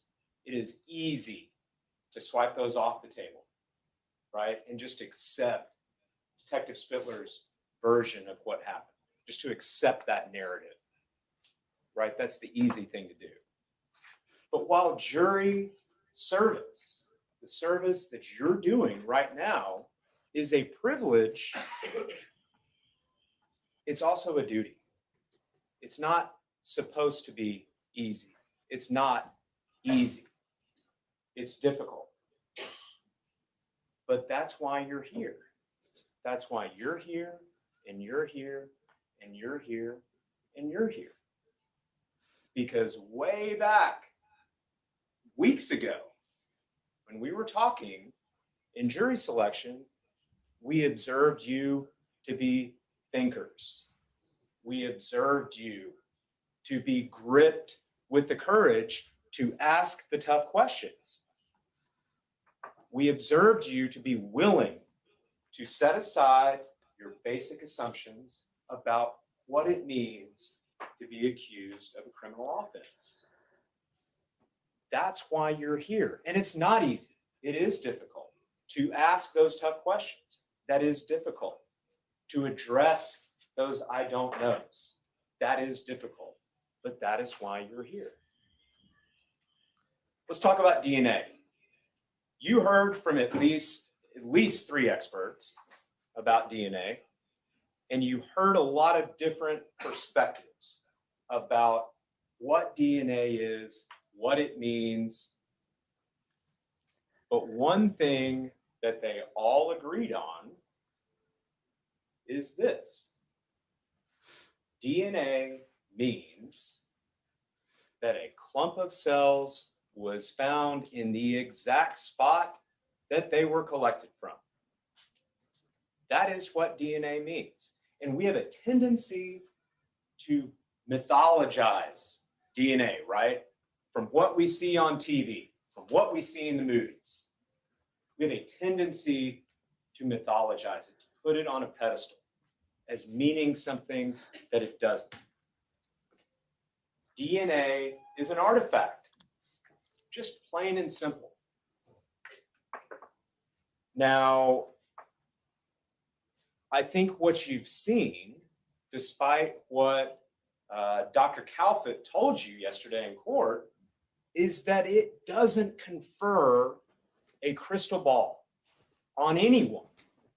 It doesn't confer on anyone a time machine, the ability to go back in time like a Christmas story, to revisit things that happened from an observer standpoint and be able to create a narrative from it. It is not scientifically defensible. It's just not. The state's own expert, Samantha Perkins, testified that you can't fabricate the kind of narrative, the kind of probabilities that Dr. Calfett wanted you to believe he can create in his mind simply from the presence of DNA. All DNA is an artifact. That's it. That is the scientifically defensible position to take. Now, Dr. Calfett wanted to take it a step farther, right? To write the script for you. That is not scientifically defensible. And their expert acknowledged that. It's just not.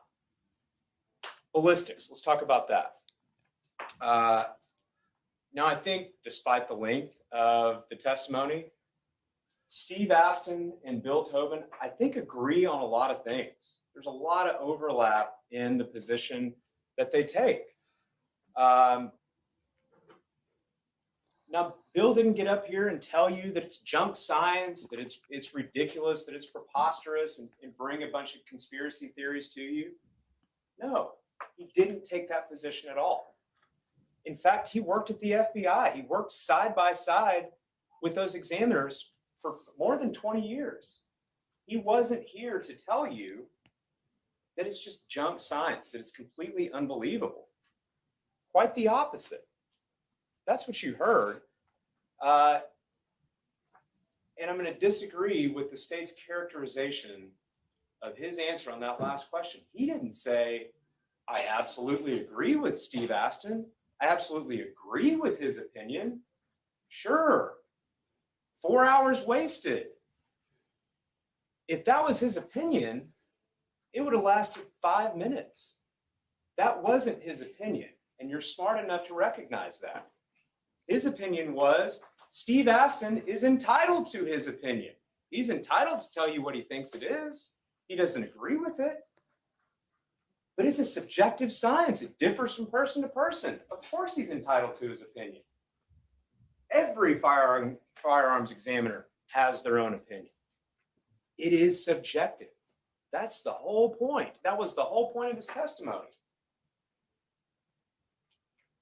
He didn't doubt Mr. Aston's ability to make very experienced observations about tiny lines that may be present on shell casings, on bullets, on projectiles.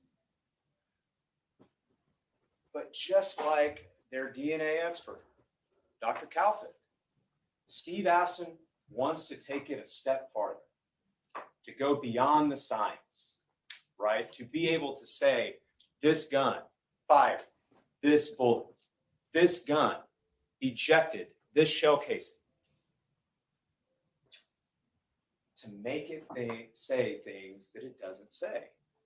Mr. Tobin recognized the limitations of what ballistic science, what firearms and tool marks examination can say.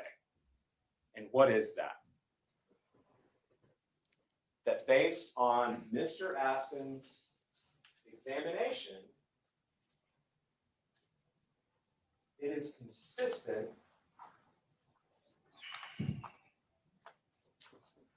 with being ejected from that gun. That it was possibly the source of the fired cartridge casings. Possibly. And guess what? That is exactly the language that you'll see in the DNA report. That it can't be excluded. That it is possibly the source of those shell casings. That it's possibly the source of those projectiles. Now, Mr. Aston wants to take it a step farther and say, this is it. We got it. That is not scientifically defensible. Now, I know what you're going to say. Mr. Purrier, you guys paid Mr. Tobin to come in here and say all those things. He's a hired gun, right? Fine. Don't take his word for it. Disregard everything he said. Disregard his opinions. Take that off the table. But I'll be real with you folks, I don't have the juice or the disposable income to convince two separate groups of the most preeminent scientists the United States has to offer who agreed with his position. I don't have it. I wished I did. I Wait. don't have the pull or the ability to go back in time to 2015 and talk to President Barack Obama and convince him of his legitimate concerns for the limitations, the reasonable limitations we can put on that field of forensic science. He's Who saying had things in a very concerns convoluted about way. setting boundaries for the kind of unqualified, reckless opinions that Mr. Aston offered you in court. I don't have that ability. Now, I can tell you that our president back in 2015 had those concerns. I can tell you that those groups of scientists had the opinion that individualization, that ability that Mr. Aston claims to have, is not supportable by relevant science. That was the opinion of the brightest minds, brightest scientific minds this nation has to offer us. That was their opinion. Don't take Bill Tobin's word for it, but you can trust that group. Was Obama brought up during Now, testimony? He has a job. I haven't Steve gotten to Aston that has a point job yet. because he claims he has that ability to come in here to court and say this gun fired these bullets, right? That's why he has a job. There's not a detective or a DA's office in Texas that has any value for an examiner that's going to come in and say, this gun is consistent with a production lot of 2,000 other guns that could be the source of those bullets and casings. Not a one, right? His testimony is consistent with keeping his job. Testimony like that isn't what the police want to hear. Let's talk about Kaitlin's interview. Why she reacted the way she did, why she requested an attorney. How much trust would Kaitlin have in the competence or professionalism of the Austin Police Department after that experience on May 12th? She's arrested on a silly minor charge in front of her house, in her neighborhood, dragged into the station. Then she's escorted into a room and she's told, we need to read you your rights. It's a very important situation. She's never read her rights. And then they come in and say, oops, sorry. No warrant, just kidding. But hey, stick around for a few minutes. And then they come back later on and say, oops, we goofed again. Turns out you do have a warrant. How much trust would you have in their competence? Put yourself in her situation. If that's me in that room, I'm looking around for game show cameras. Is this a joke? This can't be real.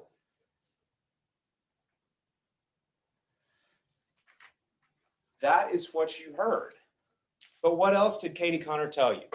That Kaitlin on that day, the day that she left for New York City, the day that she left for Costa Rica, she was as free as you or I or Detective Katie Connor to fly across the country, to fly out of the country, right? That's what you heard. So it's easy to say she fled. It's easy to say that. That is not what the evidence supports. She was perfectly able to go anywhere she wanted to. And from a deeply ingrained primal place in our brains, when faced with fear, when faced in a stressful situation, like my colleague said, what do? It's fight or flight. That attempt to retreat, to find a safe place, to find a place of comfort. And she's not alone in that. Colin did the same thing. Colin went to his dad's house. That's a place that I felt safe. That's a place that I felt comfortable. That's a place that I felt good. That's a natural reaction. And it's easy to say, well, I would have done something different. It's easy to project what you would have done on somebody else. We all react differently to stressful situations.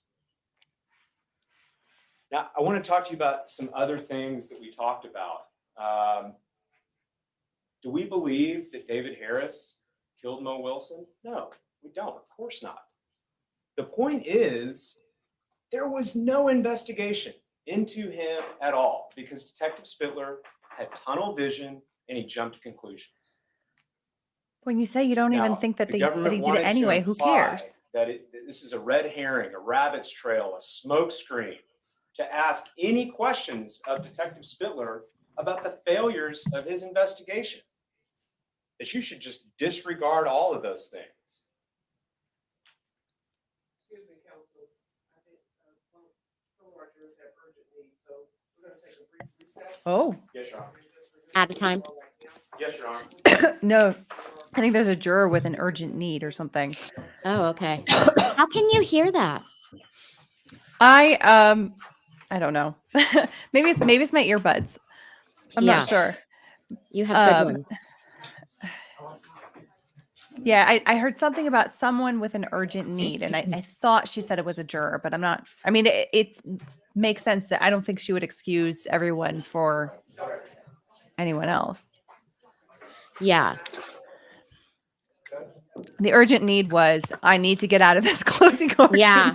I'm falling asleep. It could have actually been that somebody was falling asleep because this happened during testimony on the, I forgot what day it was, but I think it was the tool mark expert. The jurors were falling asleep. And so we took like extra breaks when they would start to fall asleep. That makes sense. That makes sense. Was it during the prosecution's toolmark expert or the defense? Yeah, toolmark I expert? wasn't there it was during the prosecutions. It was very boring. I Okay. mean, that testimony was very boring. Actually, Joffrey did the cross, and by that point, like everybody in the courtroom had already tuned out. But I actually thought that was like one of his better moments in the trial. It was I found that to be kind of interesting. He did a good job on the I think he must shoot guns. Mm, And also they had talked to an expert and stuff, so he did a good job on that. But yeah, they were over it. So I don't understand all of these like random references that are coming into this defense closing, from the swimsuit to like Obama, and I think it was confusing what he said about Obama too. Like I think some people interpreted that as him criticizing President Obama for not being tough enough on ballistics or something, or on the other hand, but it seemed to me that he was trying to say that President Obama had indicated a suspicion about the profession or something. But it was just so confusing and so convoluted that it's just distracting from the overall argument of what it is that he's even trying to say in the first place. That's the problem that I've had throughout this case with the defense, is that because I don't know what their problem is in opening and closing, but because they are they're ex-prosecutors, at least Joffrey for sure, I think he's not used to doing like asking leading questions. So they were always super convoluted, and he could have gone about them with like fewer words, and that made a lot more sense, very direct questions rather than, they were always just all over the place and confusing people. Yeah. Okay. So it's Yeah, I think that he needs to practice like minimizing his word count overall. It seems like try turning this into a scripted YouTube video. You know, say things in as small a sentence as possible, so that people can actually follow what it is that you're saying. It's a good practice to have. It's something that I learned much more with making videos. But like I I I don't know. There's just so many strange things here, and with Rick, Coffee is his Kofor. last name? Kofor. Kofor. Oh Yeah. yeah. Okay, sorry, I didn't. I missed the last letter. So his thing about the way that he was hammering on Colin, I'm not a fan of Colin. Like I have a lot of empathy for him because he's been through hell and back since the beginning of this whole thing. He definitely seems very stressed and very traumatized in a lot of ways, but he has, in my opinion, behaved pretty badly, like his conduct around the courtroom and with the Right. media and all that. So I'm not exactly a big fan of his, and also I do think that he in a lot of ways, not to say that he caused Mo's murder, but in a lot of ways I think that he triggered a lot of But Caitlin's for already him, present insecurities. right. Yeah.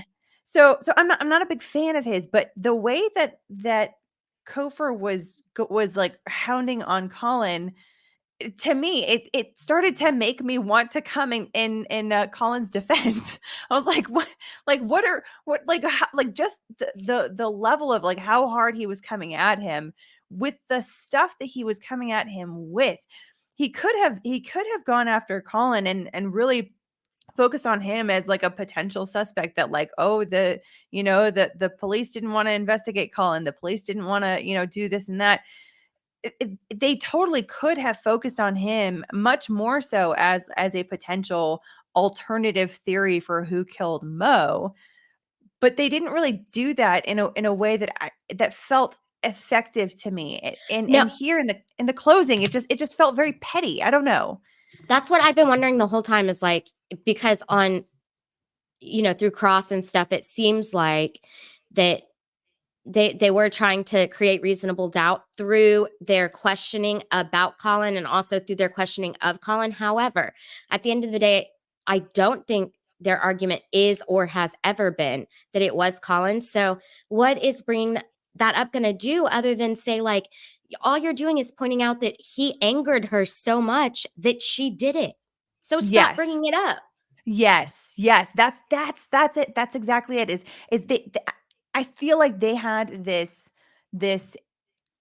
indecision as to what they wanted to do with Colin, what strategy they wanted to take with him, because they either had to decide he's the alternative theory, he's the other suspect that they never went after and that they should have gone after, and he probably did it, or they should have just left that all alone and said, you know what, no, they're making mountains out of molehills with this whole jealousy thing. They're making Colin, like, things weren't really that bad. People were saying it was really bad, but they weren't really that bad. And you know this whole thing of Colin being this bad guy in the relationship, like you said, it just amplifies the likelihood that she snapped and then just wanted to take out Mo.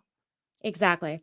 Yeah, and even during cross of Colin, the defense attorney was having a hard time, because at times it was like he wanted to, during other cross of other like other people at the scene, the detective specifically, it seemed like, yeah, he was trying to say, like, maybe y'all should have investigated Colin more. Perhaps he did it. But then whenever Colin was on the stand, well, yeah, he went back and forth between, you were such a terrible boyfriend and you had all these people in your phone, and like Kaitlin had every right to be jealous of you. But then like moments later, he's saying things weren't that bad. Y'all didn't hit each other. Y'all never even really fought. You never screamed at each other. Y'all were very off and on. You went on other dates. She went on other dates. Y'all both knew this. So it's like, it was very muddled. Yeah. It gives the impression that they're just trying to throw spaghetti on the wall and see if They something were. sticks.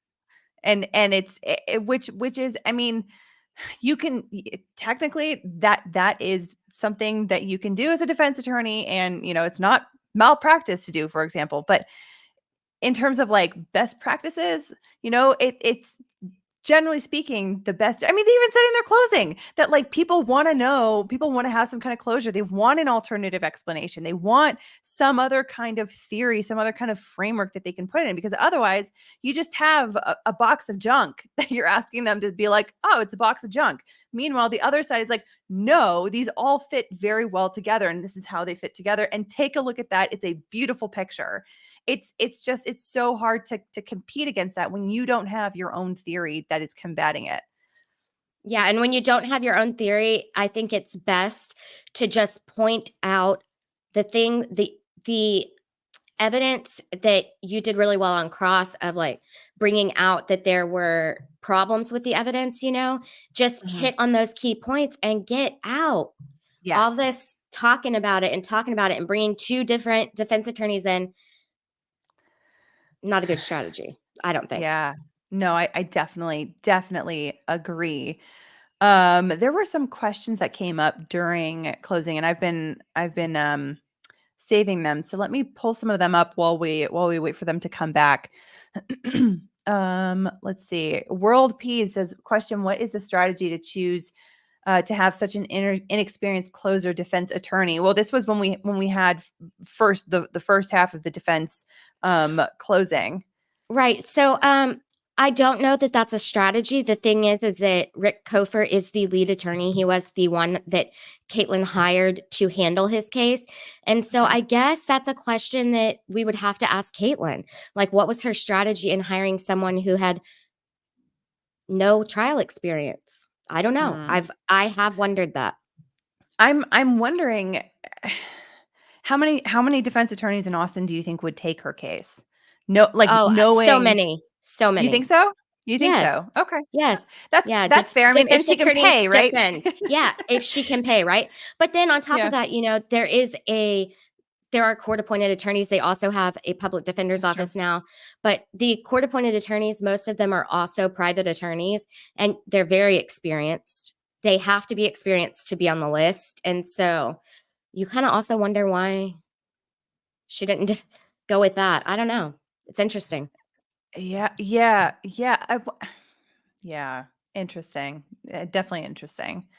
Sandy says, it seems a bit unprofessional to me. I've never heard swearing in a closing. What is that common in Austin at all for no, I don't think that it is. I found it very odd, especially in that court. But I guess, after Colin dropped the F-bomb on the stand, maybe he thought that was like okay to put in. I don't think that the jury is going to like that, though.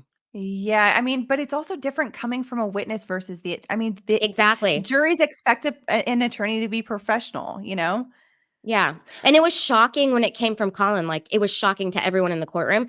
But I think, at least Colin had the trauma thing going for him, like obviously it was difficult for him to be on the stand, but yeah, no, you shouldn't be cussing, especially not in front of Judge Kennedy. Oh, is she particularly tough on that? Yeah, she's just tough in general. She's retired now, though, so she's been a lot more relaxed this trial. But yeah, she's usually tough. Interesting. Mayela Kraus says, question, do you think KA will appeal or throw the bad representation card? Sorry, I don't know the actual legal terms. I don't see any grounds here for any impropriety in her representation. I mean, it takes a lot for someone to. I think it will be. I think it will definitely be part of an appeal. You think so? I don't know that it will be successful. I definitely think it will be part of the appeal. Yeah. Absolutely. Yeah.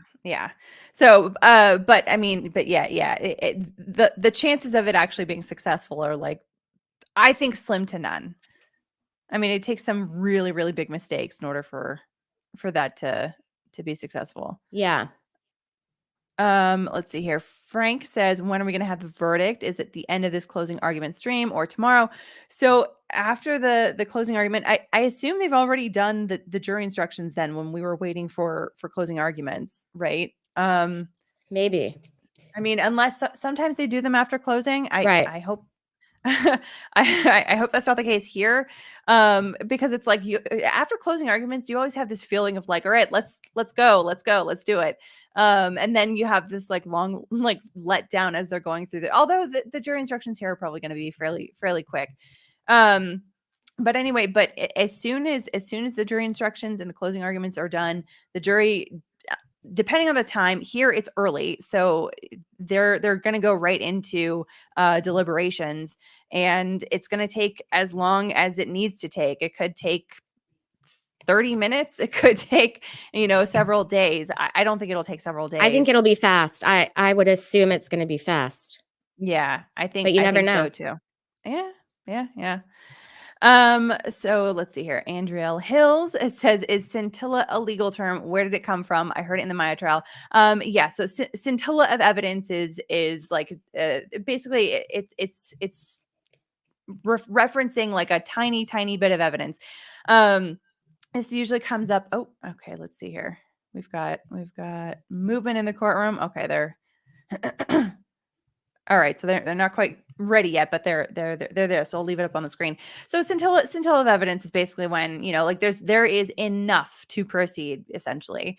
But for my ADHD brain, scintilla always sounds like chinchilla. So anytime it comes up, I can't help myself.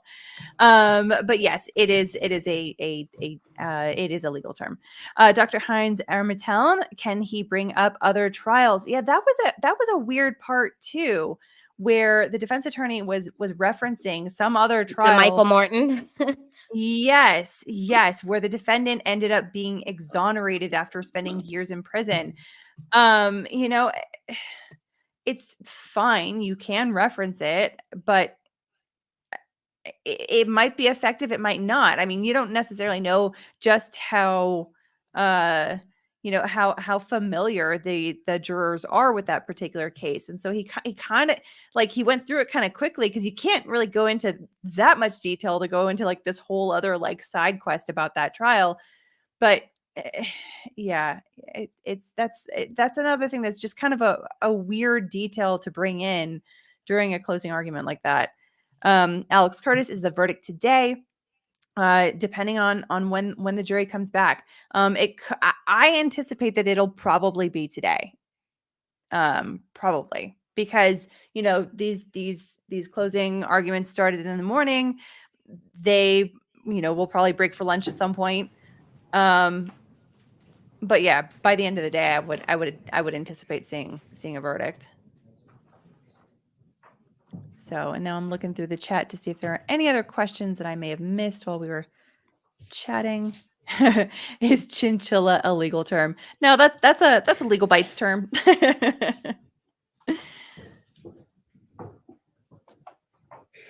Akulolo Street, cover Donna Adelson. Thank you for the suggestion. What would be the evidentiary value of a forensic analysis of that rape kit, the sexual assault kit that was collected? I don't know.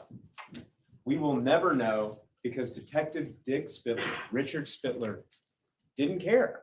He didn't care enough to get it analyzed because he determined it wasn't important for you because he had tunnel vision and he jumped to conclusions. What would have been the evidentiary value of an investigation of the criminal mischief that happened at Kaitlin and Colin's house? I don't know. We'll never know because Richard Spittler didn't care. And because he determined that it wasn't important for you because he had tunnel vision and he jumped to conclusions. Now, we've all done hard work over the last 3 weeks. The state has too. Your job has been the hardest. And never was your job more difficult than maintaining your attention through the testimony of Detective Portnoy. My gosh. But what did he tell you? What did he tell you? That it was extremely irresponsible of Detective Spittler to return that laptop to Colin after just a cursory glance through it. That was extremely irresponsible. And he did so with really no direct evidence or really any evidence at all to exclude Colin as a suspect. He just did it. How easy would it have been to prioritize a download of that laptop, to have Detective Portnoy do it? He didn't do it because he had tunnel vision on Kaitlin Armstrong, and he jumped to conclusions. Folks, trials like this are inherently difficult. A young girl's life was taken. That we have no doubt. And that is tragic. We can all agree on that. And you've heard things and seen things throughout this trial that understandably create strong emotions, that pull on your feelings. And the easy path is to let those emotions sway your decision, to let those dictate your decisions. To let emotion stand in the place of reason and common sense. That is the easy path to take. But the oath you've taken as jurors necessitates that you have the fortitude and the conviction to use your minds, not your hearts, as you analyze the evidence that was presented to you, and more importantly, the evidence that wasn't. When we say, I don't know, we're tempted to mean that we're unintelligent, right? Or uneducated. When we say those words, I don't know, it may even mean for a moment that we're confessing that life sometimes just doesn't make any sense, right? But that is what a not guilty verdict means. It means, in plain terms, we don't know, not for sure. Not for sure. Not guilty doesn't mean innocent. It can mean something different, right? And we've talked about that. If you say not guilty, you're saying as a group, as an individual, we don't know for sure. And in most real world situations, saying, I don't know, that's not an acceptable answer, is it? To your boss, to a client. That's not acceptable. It is in the jury room. It is. And don't feel like you failed if that is your conclusion. Because again, the oath that you've taken as jurors compels you to say that if it's appropriate. Don't feel that you failed. In fact, it is your obligation to say those words if you believe they're true. You must only convict if there is proof beyond a reasonable doubt.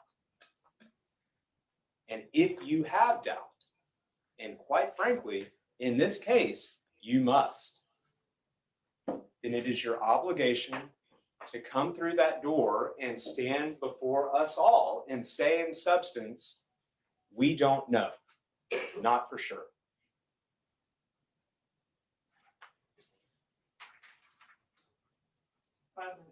Thank you, Your Honor. Folks, in this life, we know a lot of things beyond a reasonable doubt, right? That Austinites love salsa, that we love our families, that it's raining when those rare drops fall from the sky, right? That the sun rises in the east and sets in the west. We know all of those things beyond a reasonable doubt. We know them to be true. But that Kaitlin Armstrong is a murderer, that she committed this crime, do we know that? Are you certain? Do we know that for sure? Find her not guilty.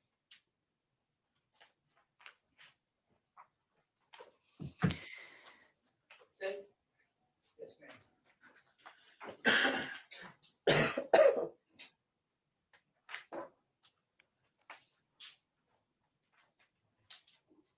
So this is the other prosecutor that we haven't been able to see before today.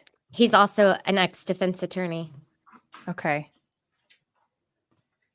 So weird that they're like ex-prosecution, ex-defense But attorneys. Rick, why is the defendant's Jeep in the alleyway? But Rick, why is the defendant driving around Maple Avenue for over an hour? Oh shit. But Rick, why does her Jeep start up more or less 2 minutes after Moriah Wilson was killed? Oh no. But Rick, why does the defendant have a 9mm pistol that even the defense expert says is possibly the murder weapon? He's quoting and who his the closing. defense expert says is the murder weapon. But Rick, why does the defendant sell her Jeep, which we all know is evidence in a murder investigation, the day after she's told it's on video? But Rick, why does the defendant fly out of the United States using a fake name and a stolen passport to a different country where she uses fake names and goes and gets plastic surgery? But Rick, why is Colin Strickland on video at Pullburger when the Jeep is driving around downtown? But Rick, Moriah Wilson was fully clothed when she was murdered. So when was she sexually assaulted?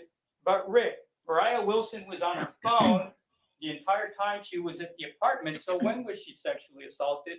But Rick, Colin Strickland was only at the apartment to pick up Moriah Wilson for about 7 minutes.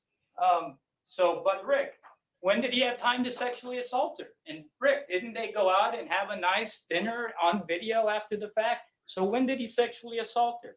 But Rick, isn't Colin Strickland on video at Pullburger when the Jeep is driving around downtown? So how can he be driving it? But Rick, Colin Strickland's phone tells us that he's in South Austin at the time the murder happened. So how could he have killed Moriah? But Rick, why weren't you listening when Dr. Collicutt, the state's DNA experts, explained that he had never heard of a 4-time transfer level that would be required for us to believe the defense DNA theory? But Rick, isn't it likely that every single passenger who rode in the black Jeep would likely leave DNA in the Jeep? And Rick, how would that be helpful? But Rick, I know the defense doesn't have any burden whatsoever in this case, but didn't you have a DNA expert that testified in this case? And why didn't you ask him to test the sexual assault kit? Why didn't you ask him to test the Jeep DNA swabs? But Rick, did the vandals know Moriah Wilson? Objection, facts on evidence. We did ask, the state opposed, and the court denied the testing of that DNA evidence. Ooh, he was ready for that. Judge, that is an absolutely flat out incorrect statement. Oh. The court said that the defense could test the sexual assault kit whenever they wanted. And that's And the not true. defense didn't do it. Oh. The district attorney opposed the testing. That's filed not such a Judge. motion. I'm moving for the defense motion and the record of this happening in the court, in prior proceedings to be allowed for the jury to read it themselves. Yeah. Ladies and gentlemen, the evidence that has been admitted is what you will consider. The attorney's arguments are just that, argument. It's not before you from this proceeding or from the witness stand. Just recognize that the attorneys are basing their statements on their recollections and the evidence as they have used or believed. Thank May you. proceed, counsel. Thank you, Your Honor. There's no way that a prosecutor can stop a defense attorney expert from doing whatever they want with any kind of evidence. Oh. No way. That's a There's no way good that point any here. judge would not allow that to happen. There's no evidence of that, and that's a flat out lie. Ooh. Ladies and gentlemen, why, and maybe Rick can tell us, but apparently the vandals who vandalized the home knew Moriah Wilson, had access to the black Jeep and to Colin Strickland's laptop and got away with it. And Rick, you seem to be blaming this on Colin Strickland, but then you say you don't know who did it. Why can't you just stick to one simple, reasonable version of what happened? This is what we just said. Oh. No one saw who murdered Moriah Wilson, but the evidence all points in just one direction: the defendant. And this case is all about what is reasonable, about common sense, and about the evidence. That's all I'm going to ask you to do. Be reasonable, use your common sense, and look at the evidence.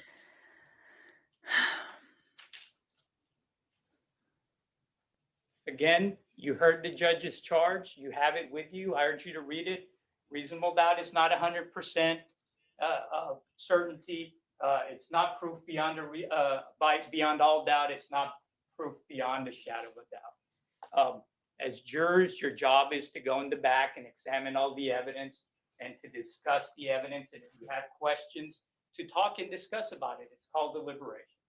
Please do that. Take your time.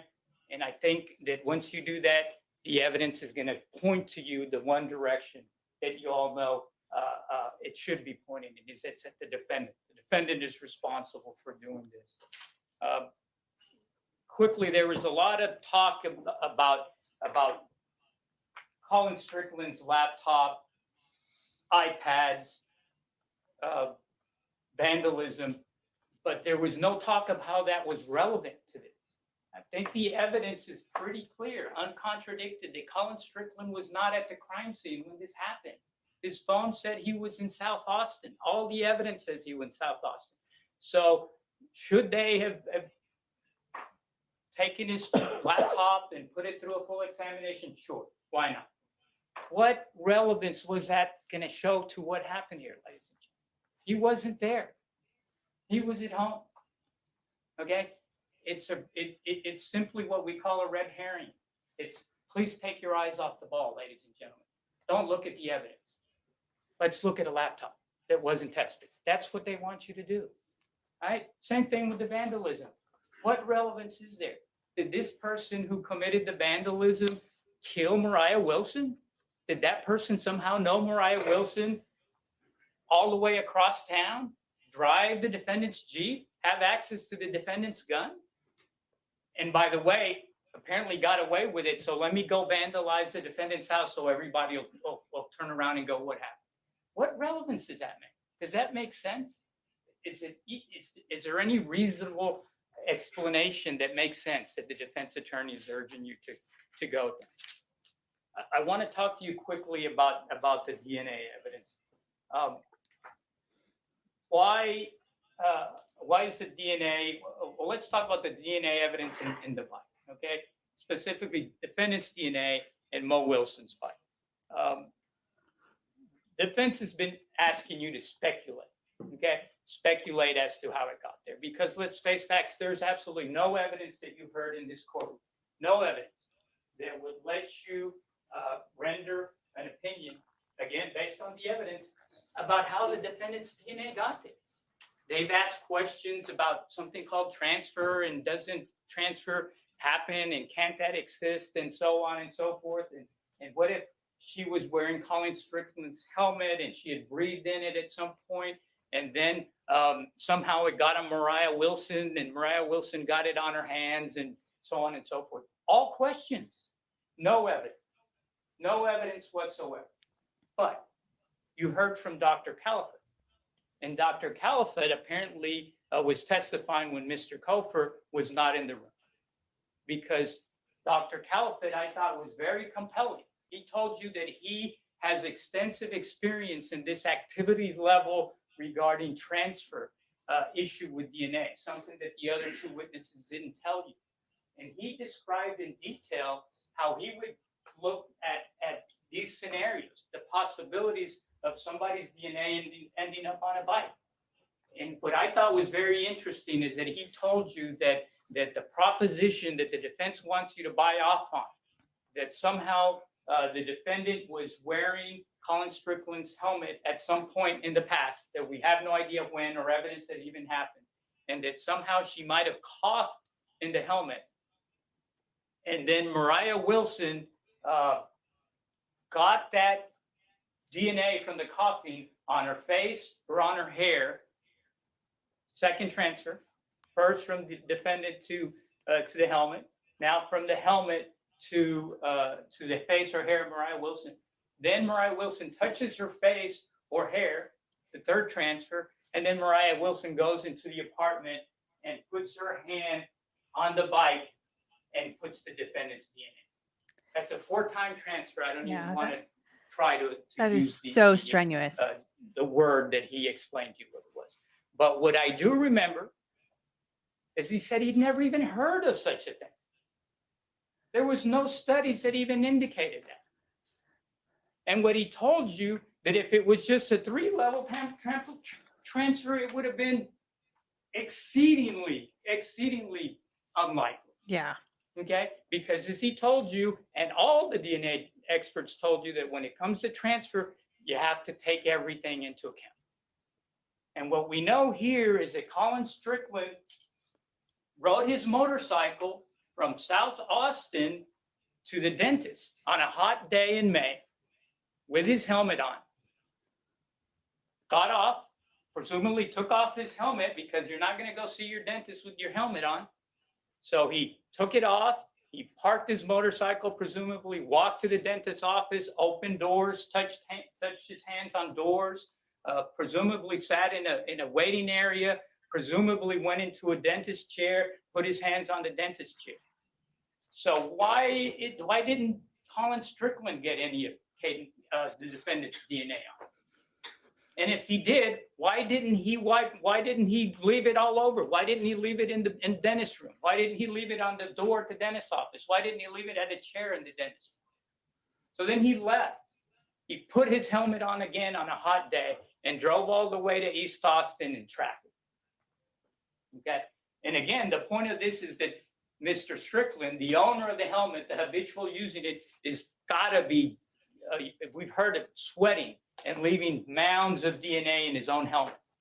Okay, that's what evidence. That's real evidence, because we heard that from the stand. Okay, Mr. Strickland told you he was wearing that helmet and it was a hot day in May. Then Moriah Wilson puts on the helmet. Okay, Moriah Wilson rides the motorcycle all the way to Deep Eddy with the helmet on. So any DNA that survived the Colin Strickland encounter, okay, this super powerful defendant DNA that survived the whole Colin Strickland activity level, now is being subjected to Moriah Wilson. And Moriah Wilson wears it and takes off her helmet and goes swimming. So this super strong defendant DNA that presumably had to rub off on Moriah Wilson the first trip to Deep Eddy is now on Moriah Wilson. Moriah Wilson goes swimming. You heard the expert said it's going to get washed off. Then she goes to eat. She's touching all kinds of things. She's at a table. She's eating food. And then she goes back and puts her helmet on and goes back. But somehow, in this strange world of possibilities, this super powerful defendant's DNA is still on the helmet. Okay? It's still there. And then, okay, if we assume that that's true, then we're subjected to this 4-time transfer that this expert has never, ever heard of. They want you to contort yourself and to twist yourselves and to bend yourselves into an unreasonable position in an attempt to make you to keep your eyes off the evidence. What I heard from the DNA expert is that the simplest, logical, most reasonable explanation for the DNA, for the defendant's DNA to be on this bike is this. As much as this hurt Rick's feelings, I'm throwing it in. Simplest, most logical, reasonable explanation. And I know Rick likes to say, well, why didn't she just carry it like this? But use your common sense. I think most people, even Colin Strickland says that this is the way most people carry it. And you heard the defendant has experience with bikes. So that's the most logical way I would assume she would be carrying the bike. And you know what is most impressive about this whole DNA thing before I move on? That not one bit of Colin Strickland DNA is on this bike. And you know why that's interesting? Because we've already talked about that Colin Strickland was the person who was wearing that helmet most of all. He wore it from South Austin to Northwest Austin. He wore it to East Austin.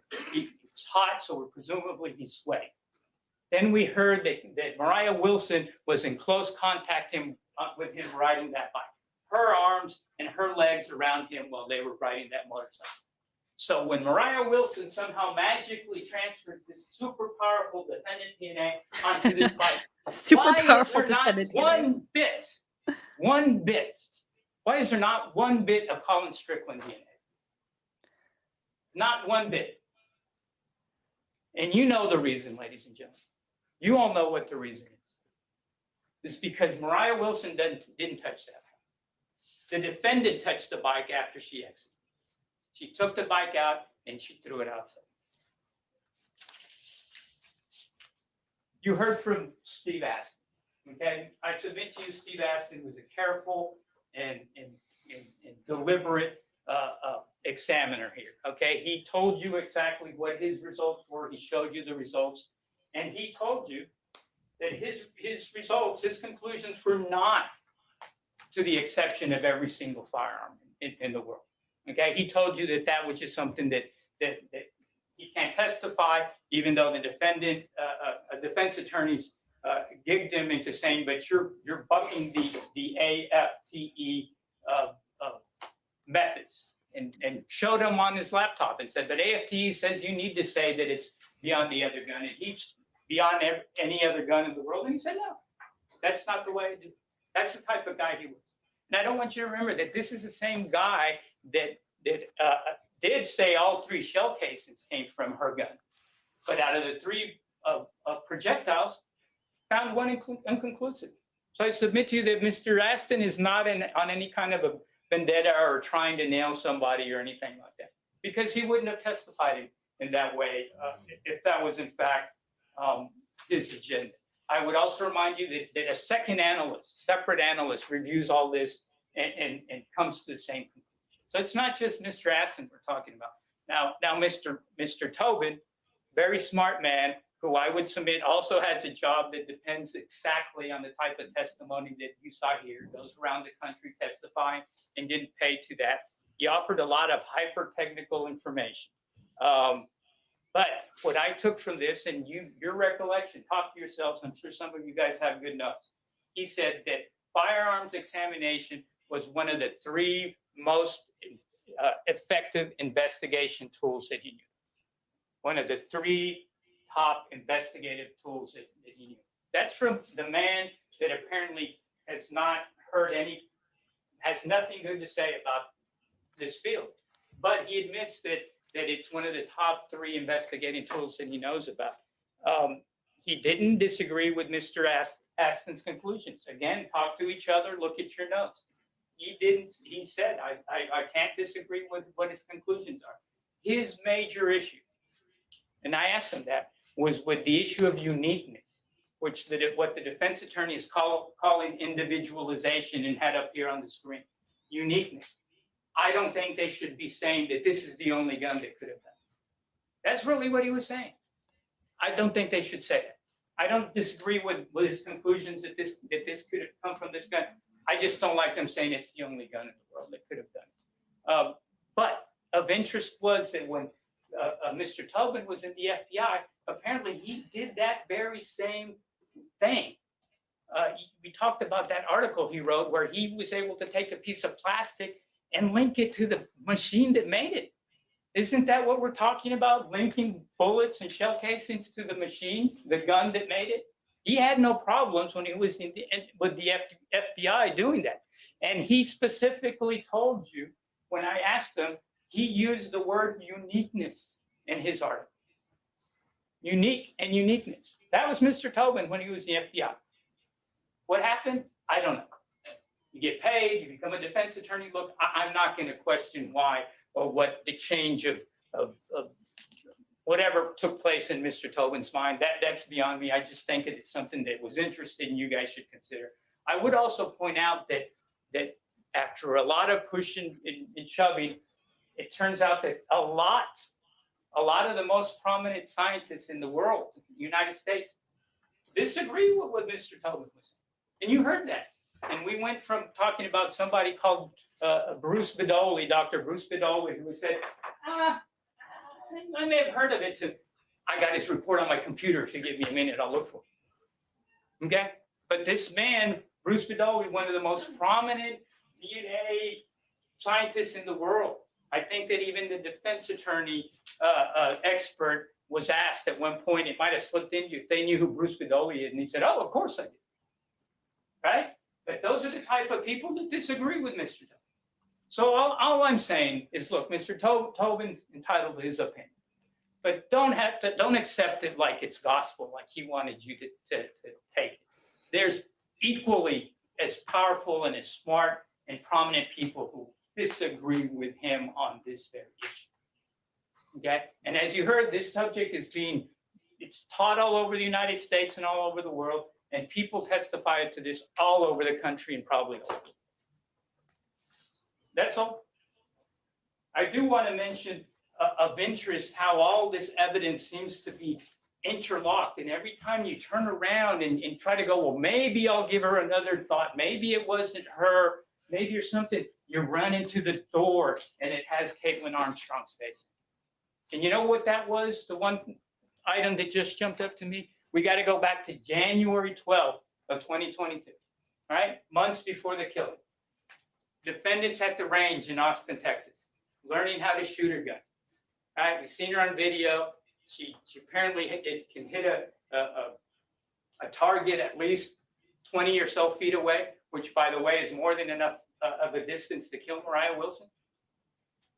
And she buys a box of ammunition. Now, using your common sense, we all know that there's probably hundreds, if not thousands, of different companies or boxes of ammunition. She picked the one box that had the same shell casings as that were recovered at the crime scene. The box of ammunition that she bought, she had the pick of the litter. She could pick any ammunition she wanted. She bought a box of Ammo Inc. ammunition that we all know now owns Jaeger, and that commonly when you open Ammo Inc. boxes of ammunition, they're full of Jaeger or head stamps on Jaegerman's head stamps on the ammunition. And again, Jaegerman is what was found at the crime scene. I mean, you can't make this up. Every time you turn around, it's pointing at her. Detectives told you this was personal. Okay, this is from detectives at APD, and they explained the reasons. But you heard from the medical examiner. 2 shots to the head, 1 behind the ear, 1 in the face. And then another shot while the person was laying on the floor, through the chest, through the heart. Okay? Again, common sense and logic. If you're some unknown person who's not there for a personal reason, you just shot somebody twice in the head. Are you running? Are you getting the heck out of there? Are you taking additional time, crucial time for you to get away? Thank you. To walk up to somebody on the floor, bloody, and put 1 more in, right in the heart. And by the way, nothing's taken from this apartment. Nothing's kicked over. Nothing's pushed down. Nothing's broken. Nothing's gone. Except for what turns out to be really, this is Moriah Wilson, isn't it? Isn't that what the defendant sees here? That's Moriah Wilson. Moriah Wilson, the up-and-coming superstar cyclist, who my boyfriend is constantly talking to, who also is a superstar cyclist, and that I can never be. And that apparently that's something I will never be able to bridge, that connection between my boyfriend and this young 24-year-old up-and-coming super artist. This is Moriah Wilson. She knew that. She took the one thing that she hadn't done already. She already killed her. I'm taking this and I'm throwing out. Just kind of an extra, take that.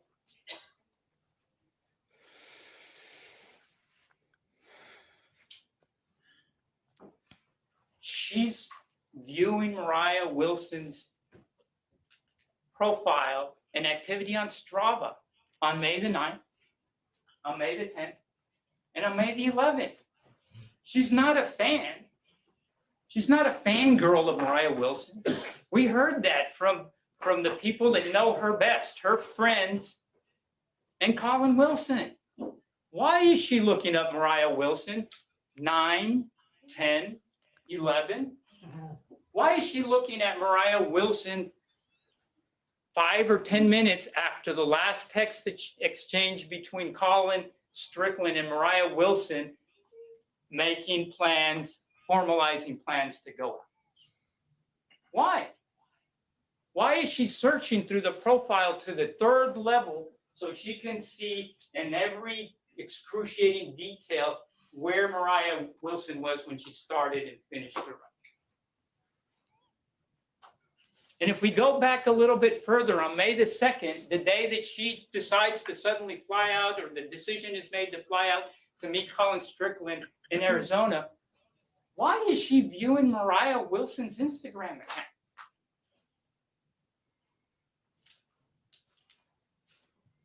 Why does she have this note in her phone, 1704 Maple, that we introduced the map about, I'm glad he brought it up.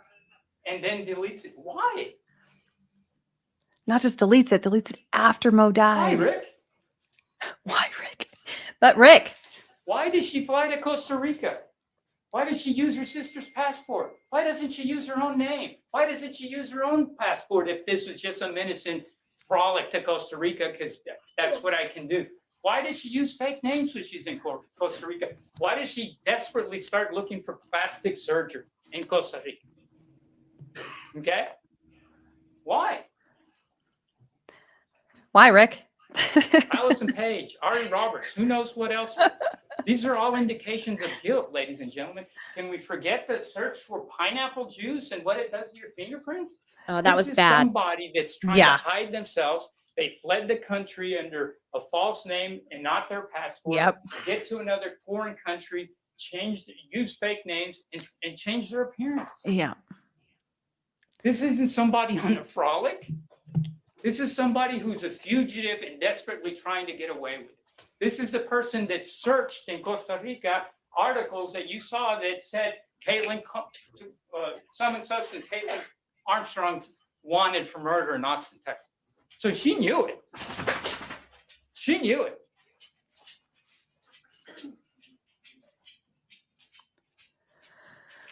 That interview on May the 12th, that they urge you to believe it's just, well, common sense, and none of us would cooperate with the police after what they just did to us. I mean, of course not. The other side of the coin is, ladies and gentlemen, you have a police detective telling you, I want to talk to you about a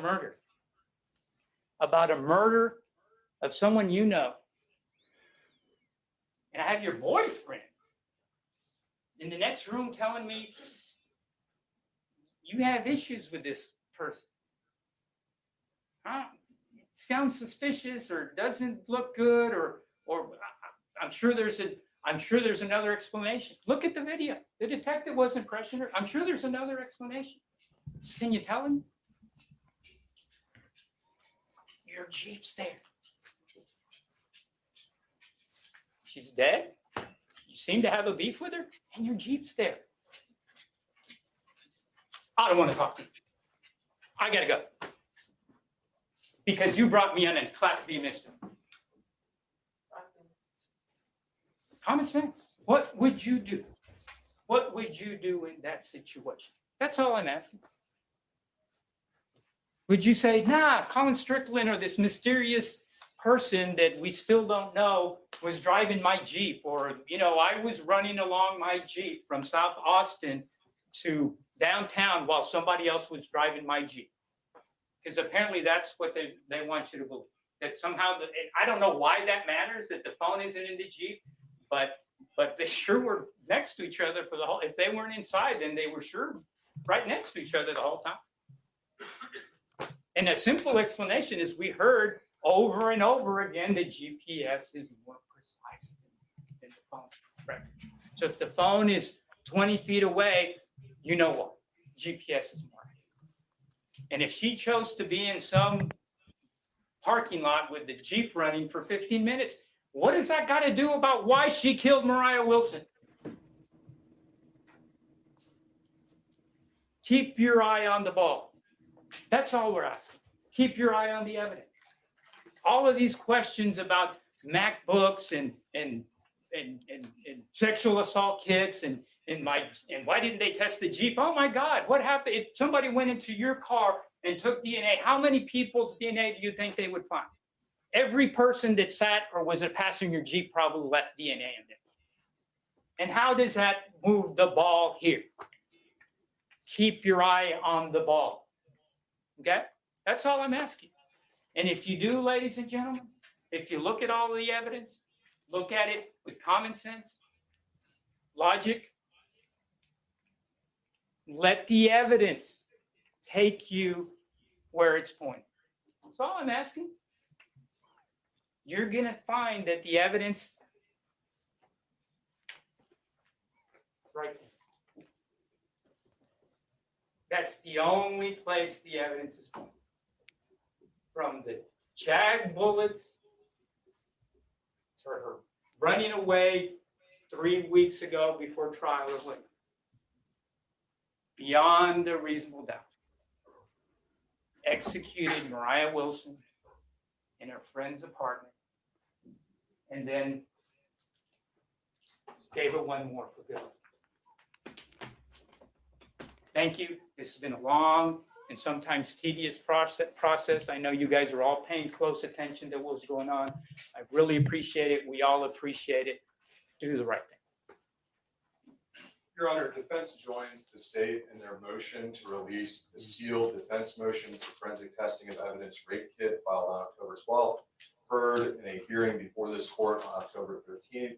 A readback of that transcript, including the state's position and the sealed order denying that motion, Your Honor. Before it don't take one, believe me, she's gonna take me first. Jury, you're in recess to deliberate on the verdict.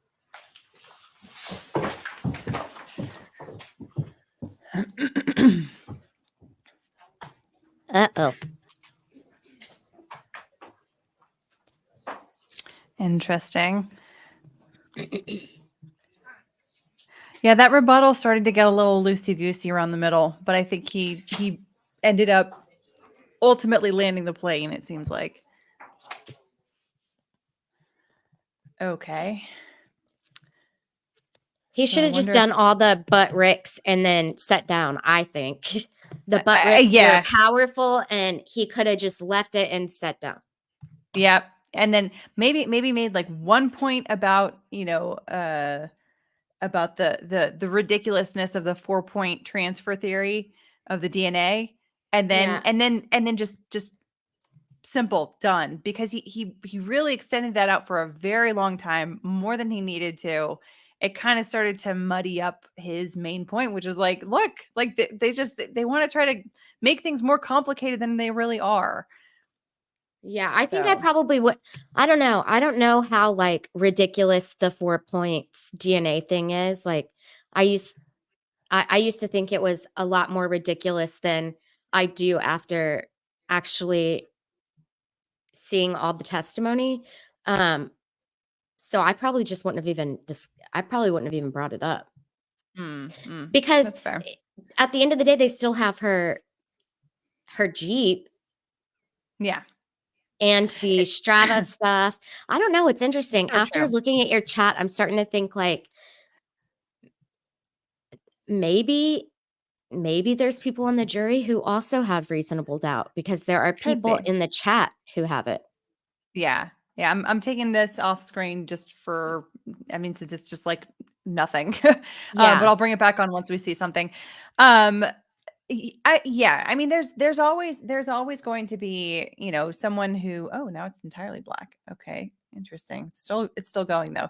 There will always be, disagreement in the chat. And that's one of the things that I love about this chat here is, folks are free to agree and disagree. We welcome disagreement. And I love the fact that people are, for the most part, very respectful of opposing opinions here. It's a question of like, just how certain does someone feel that they need to be in order to convict someone? Obviously this is we're talking about someone's liberty here, right? You know, for the next up to 99 years. That was one question that someone had asked: is the death penalty on the table? No, the prosecution is not seeking the death penalty. It's up to 99 years for what they are seeking here. I did see something in the chat. I had a question about this before. I wasn't sure. That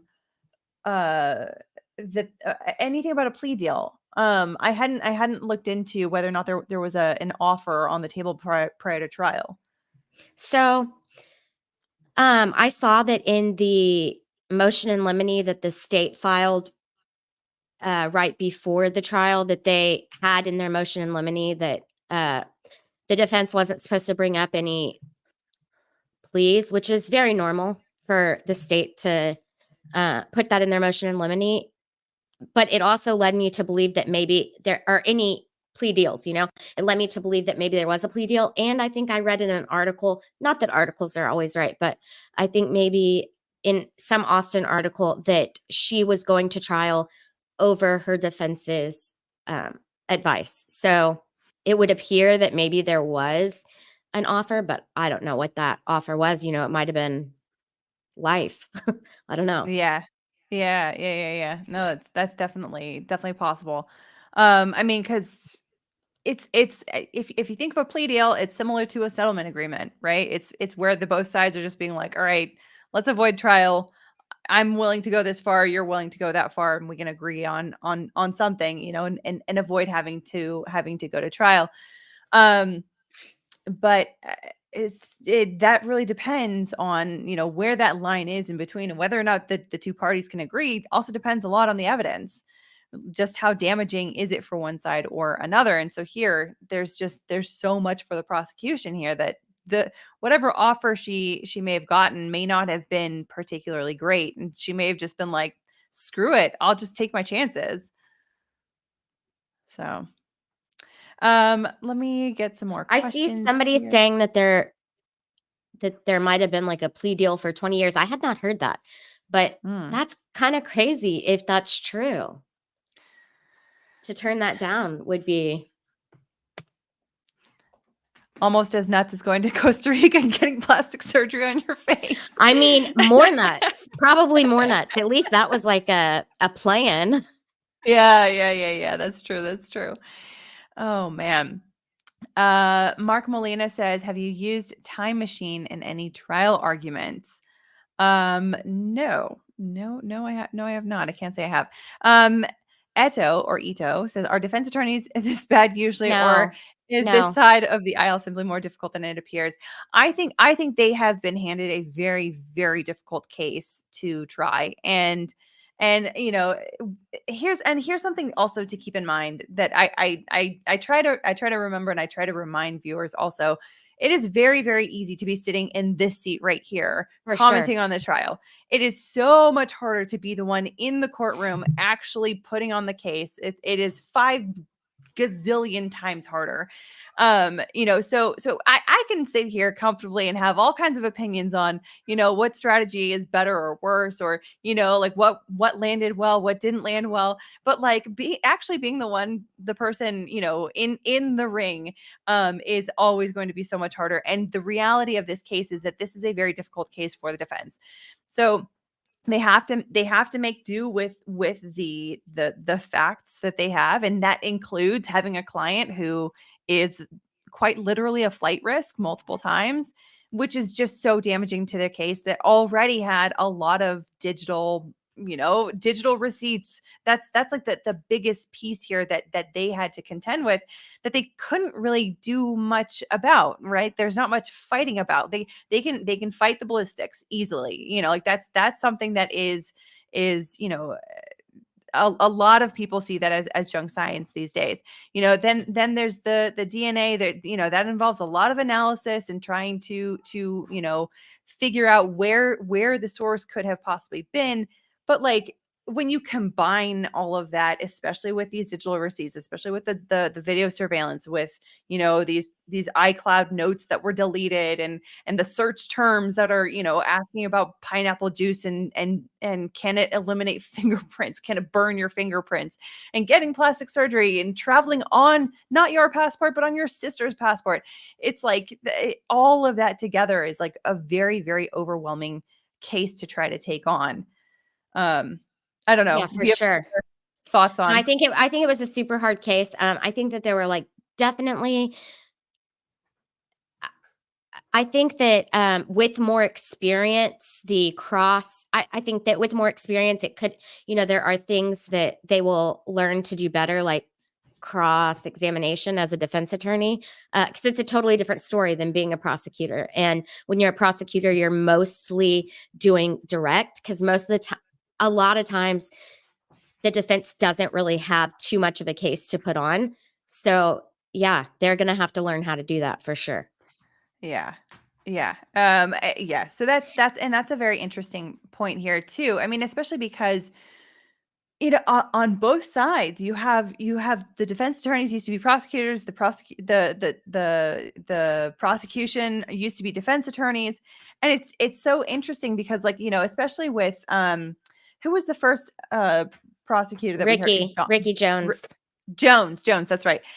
You know, he definitely comes across as like someone who has had a lot of experience, you know, being this theatrical sort of bombastic defense attorney. Mhm. Like, he definitely, not to say that he's coming across as bombastically, but he has a lot of comfort with that sort of Swagger. yes, exactly. That really, really seems to come across very comfortably, and it just it's very warm and engaging to listen to, really. Yeah. So let's see. Okay. Oh, so I'm seeing. Okay, so I'm looking at the tweets from Alex Capariello from News Nation. He's in the courtroom. Let me, you know what? Let me share my screen here. Just so everybody can see, so that we can get basically an update on this. What's happening? Yeah. So he said from 7 minutes ago, Kaitlin Armstrong stays in her seat and talks to Rick Coffer. Per year stands up and makes some sort of a joke to her. Armstrong. Okay. Okay. So this was after. Oh, so they had the motion was to unseal the rape kit. The judge in defense. Okay. To unseal the motion to test the rape kit, so that what Coffer was saying was that the judge had denied them getting the that SA kit tested, and the state was saying absolutely not. That's not true. She said that they could get it tested, but apparently I'm sure what she said is you can get it tested, but y'all have to pay for it or something like that, you know? Okay.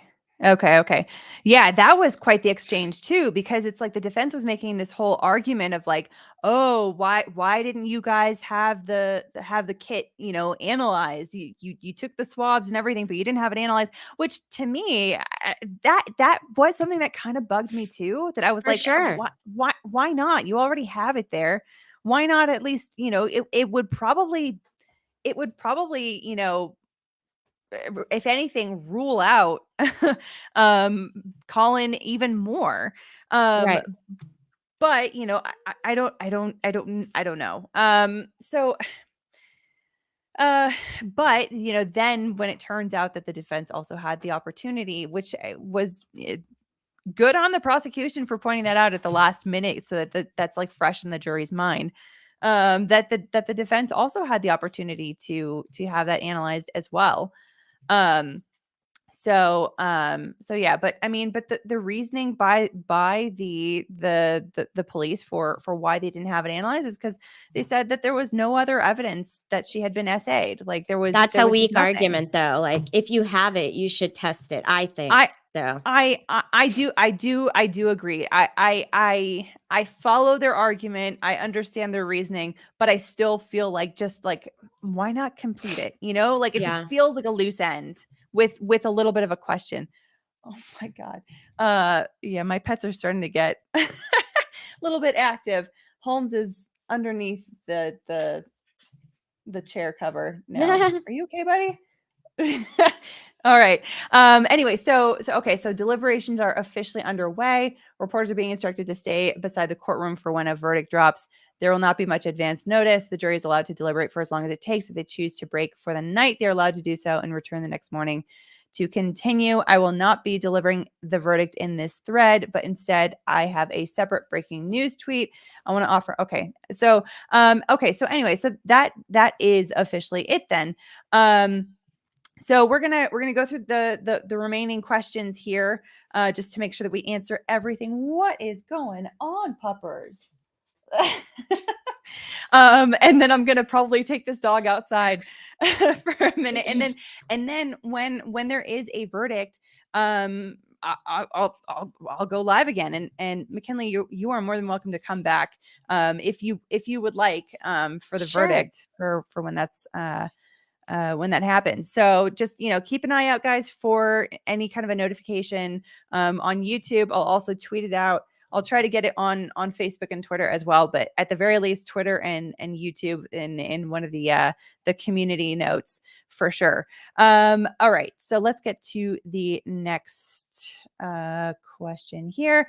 Shiro Canna says, "Is the defense's closing argument not really going after Colin due to Kaitlin Armstrong telling them don't?" I don't think that's it. Yeah, I don't think so either. I don't think so either. It just seems to be that they just were indecisive about how they wanted to go about it. I think it's that they realized that if they really went at that would not be a strong argument if they actually did try to, because there was plenty of evidence to use to show that Colin wasn't involved. So I guess that's why they didn't go after him. And also, yeah. if they had gone after him like that, then I think he would have been a lot more cooperative on the stand with the state, and he would have destroyed her. Yeah, that's true. That's true. Nico Kiske says, "Is it common to double team on opening or closing argument?" I feel like it's less common, but the first time I even saw that was the Depp trial, when they double teamed the openings and close. I think openings and closings. But I feel like that's not really as common. But is it common in Austin?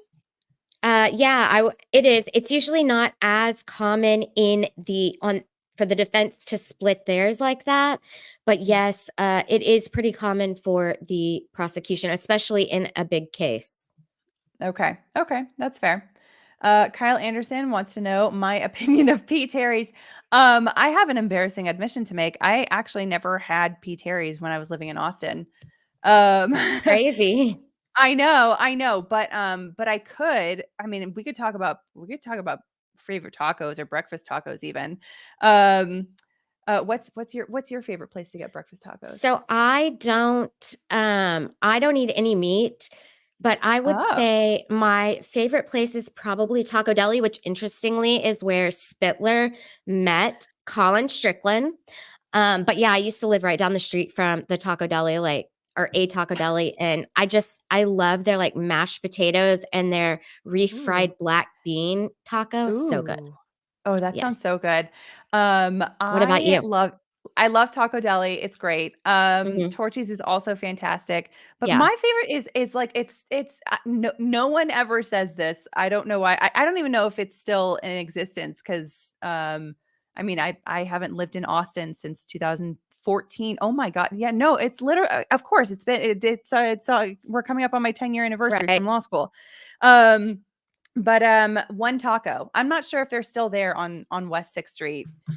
Right next to never heard of it. It's literally a small taco truck. It's right next to Woodrow's. I don't know if it's still a bar on West 6th, but anyway. And was it in the parking lot of Woodrow's? Yeah, it was in the area? Right. Yeah, it was really connected to it, but yes. It. Okay, Yes. I've definitely eaten there before it's very good when you're drinking and eating those tacos at the same time. Yes, I'll agree. It's the next morning too. Just nice. Really, Really good. All right. Mrs. M. Arnholtz says, what is sentence she'll get? Oh, life without parole. Can we include death penalty? Yeah. So no death penalty, as I mentioned before, up to No. 99 years. Mhm. So that is what we are looking at here. Oh, and then I guess I accidentally saved your comment here. Okay, Lena Rieto says, what did the defense and judge say at the end? Okay, so we talked about that. That was the motion to unseal the SA kit. Eileen AB says, can the defense have the R kit tested during appeal if she's convicted? I don't think No, so. appeal is generally, so the facts, the evidence, everything, that's what exists during the trial phase, right? The lower court level. Appeals are all strictly legal arguments, basically saying that, the judge made an incorrect decision on, this bit of, this evidence that was excluded or impermissibly included, or, something like that. It's all purely legal arguments as opposed to like new facts. Unless there were facts that were, like I said, excluded. So I hope that makes sense. Okay, that is. Oh, here's a one more question here from Christina B. Will she be federally charged for fraud at all for using her sister's passport, meaning to cross international borders? I don't know. That's There a is good a question. So there is a federal hold on her right now. If you look her up in the system, she's on a federal hold, so she's being held for the federal case. I don't know if she's been. I'm assuming yes, she has been charged, but I guess they're not handling that, and that's usually how they do it too. Is they do the state case first, and then they take care of the federal case. So yeah, that's coming. Interesting. Very Mhm. interesting. Okay, so that about does it for me. I think that's all for the questions that we've got.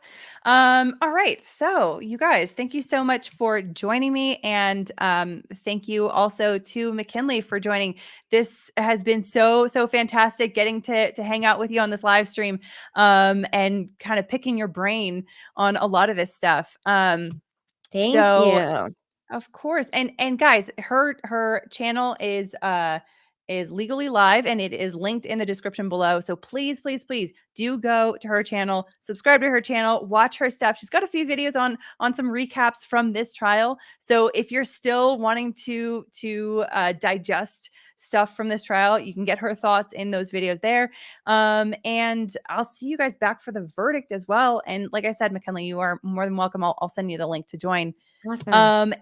And thank you guys for watching, everyone that was watching, whether you were in the chat or lurking, or, folks that are watching on replay. Thank you so much for watching and for commenting and liking and all this stuff. And of course, last but not least, thank you to the mods for helping to direct conversation in a way that is, constructive and whatnot. Of course, we love seeing disagreement. We love seeing people bringing in their varying perspectives. And we love seeing people doing that in a way that is respectful and constructive. And I love the fact that the mods work very, very hard to help facilitate that good culture. So, okay, guys, stay tuned for the verdict. Hopefully that'll be by the end of the day. We'll see. Any final thoughts, McKinley? No, but thank you so much for having me. This was super fun. Of course. All right, guys. With that,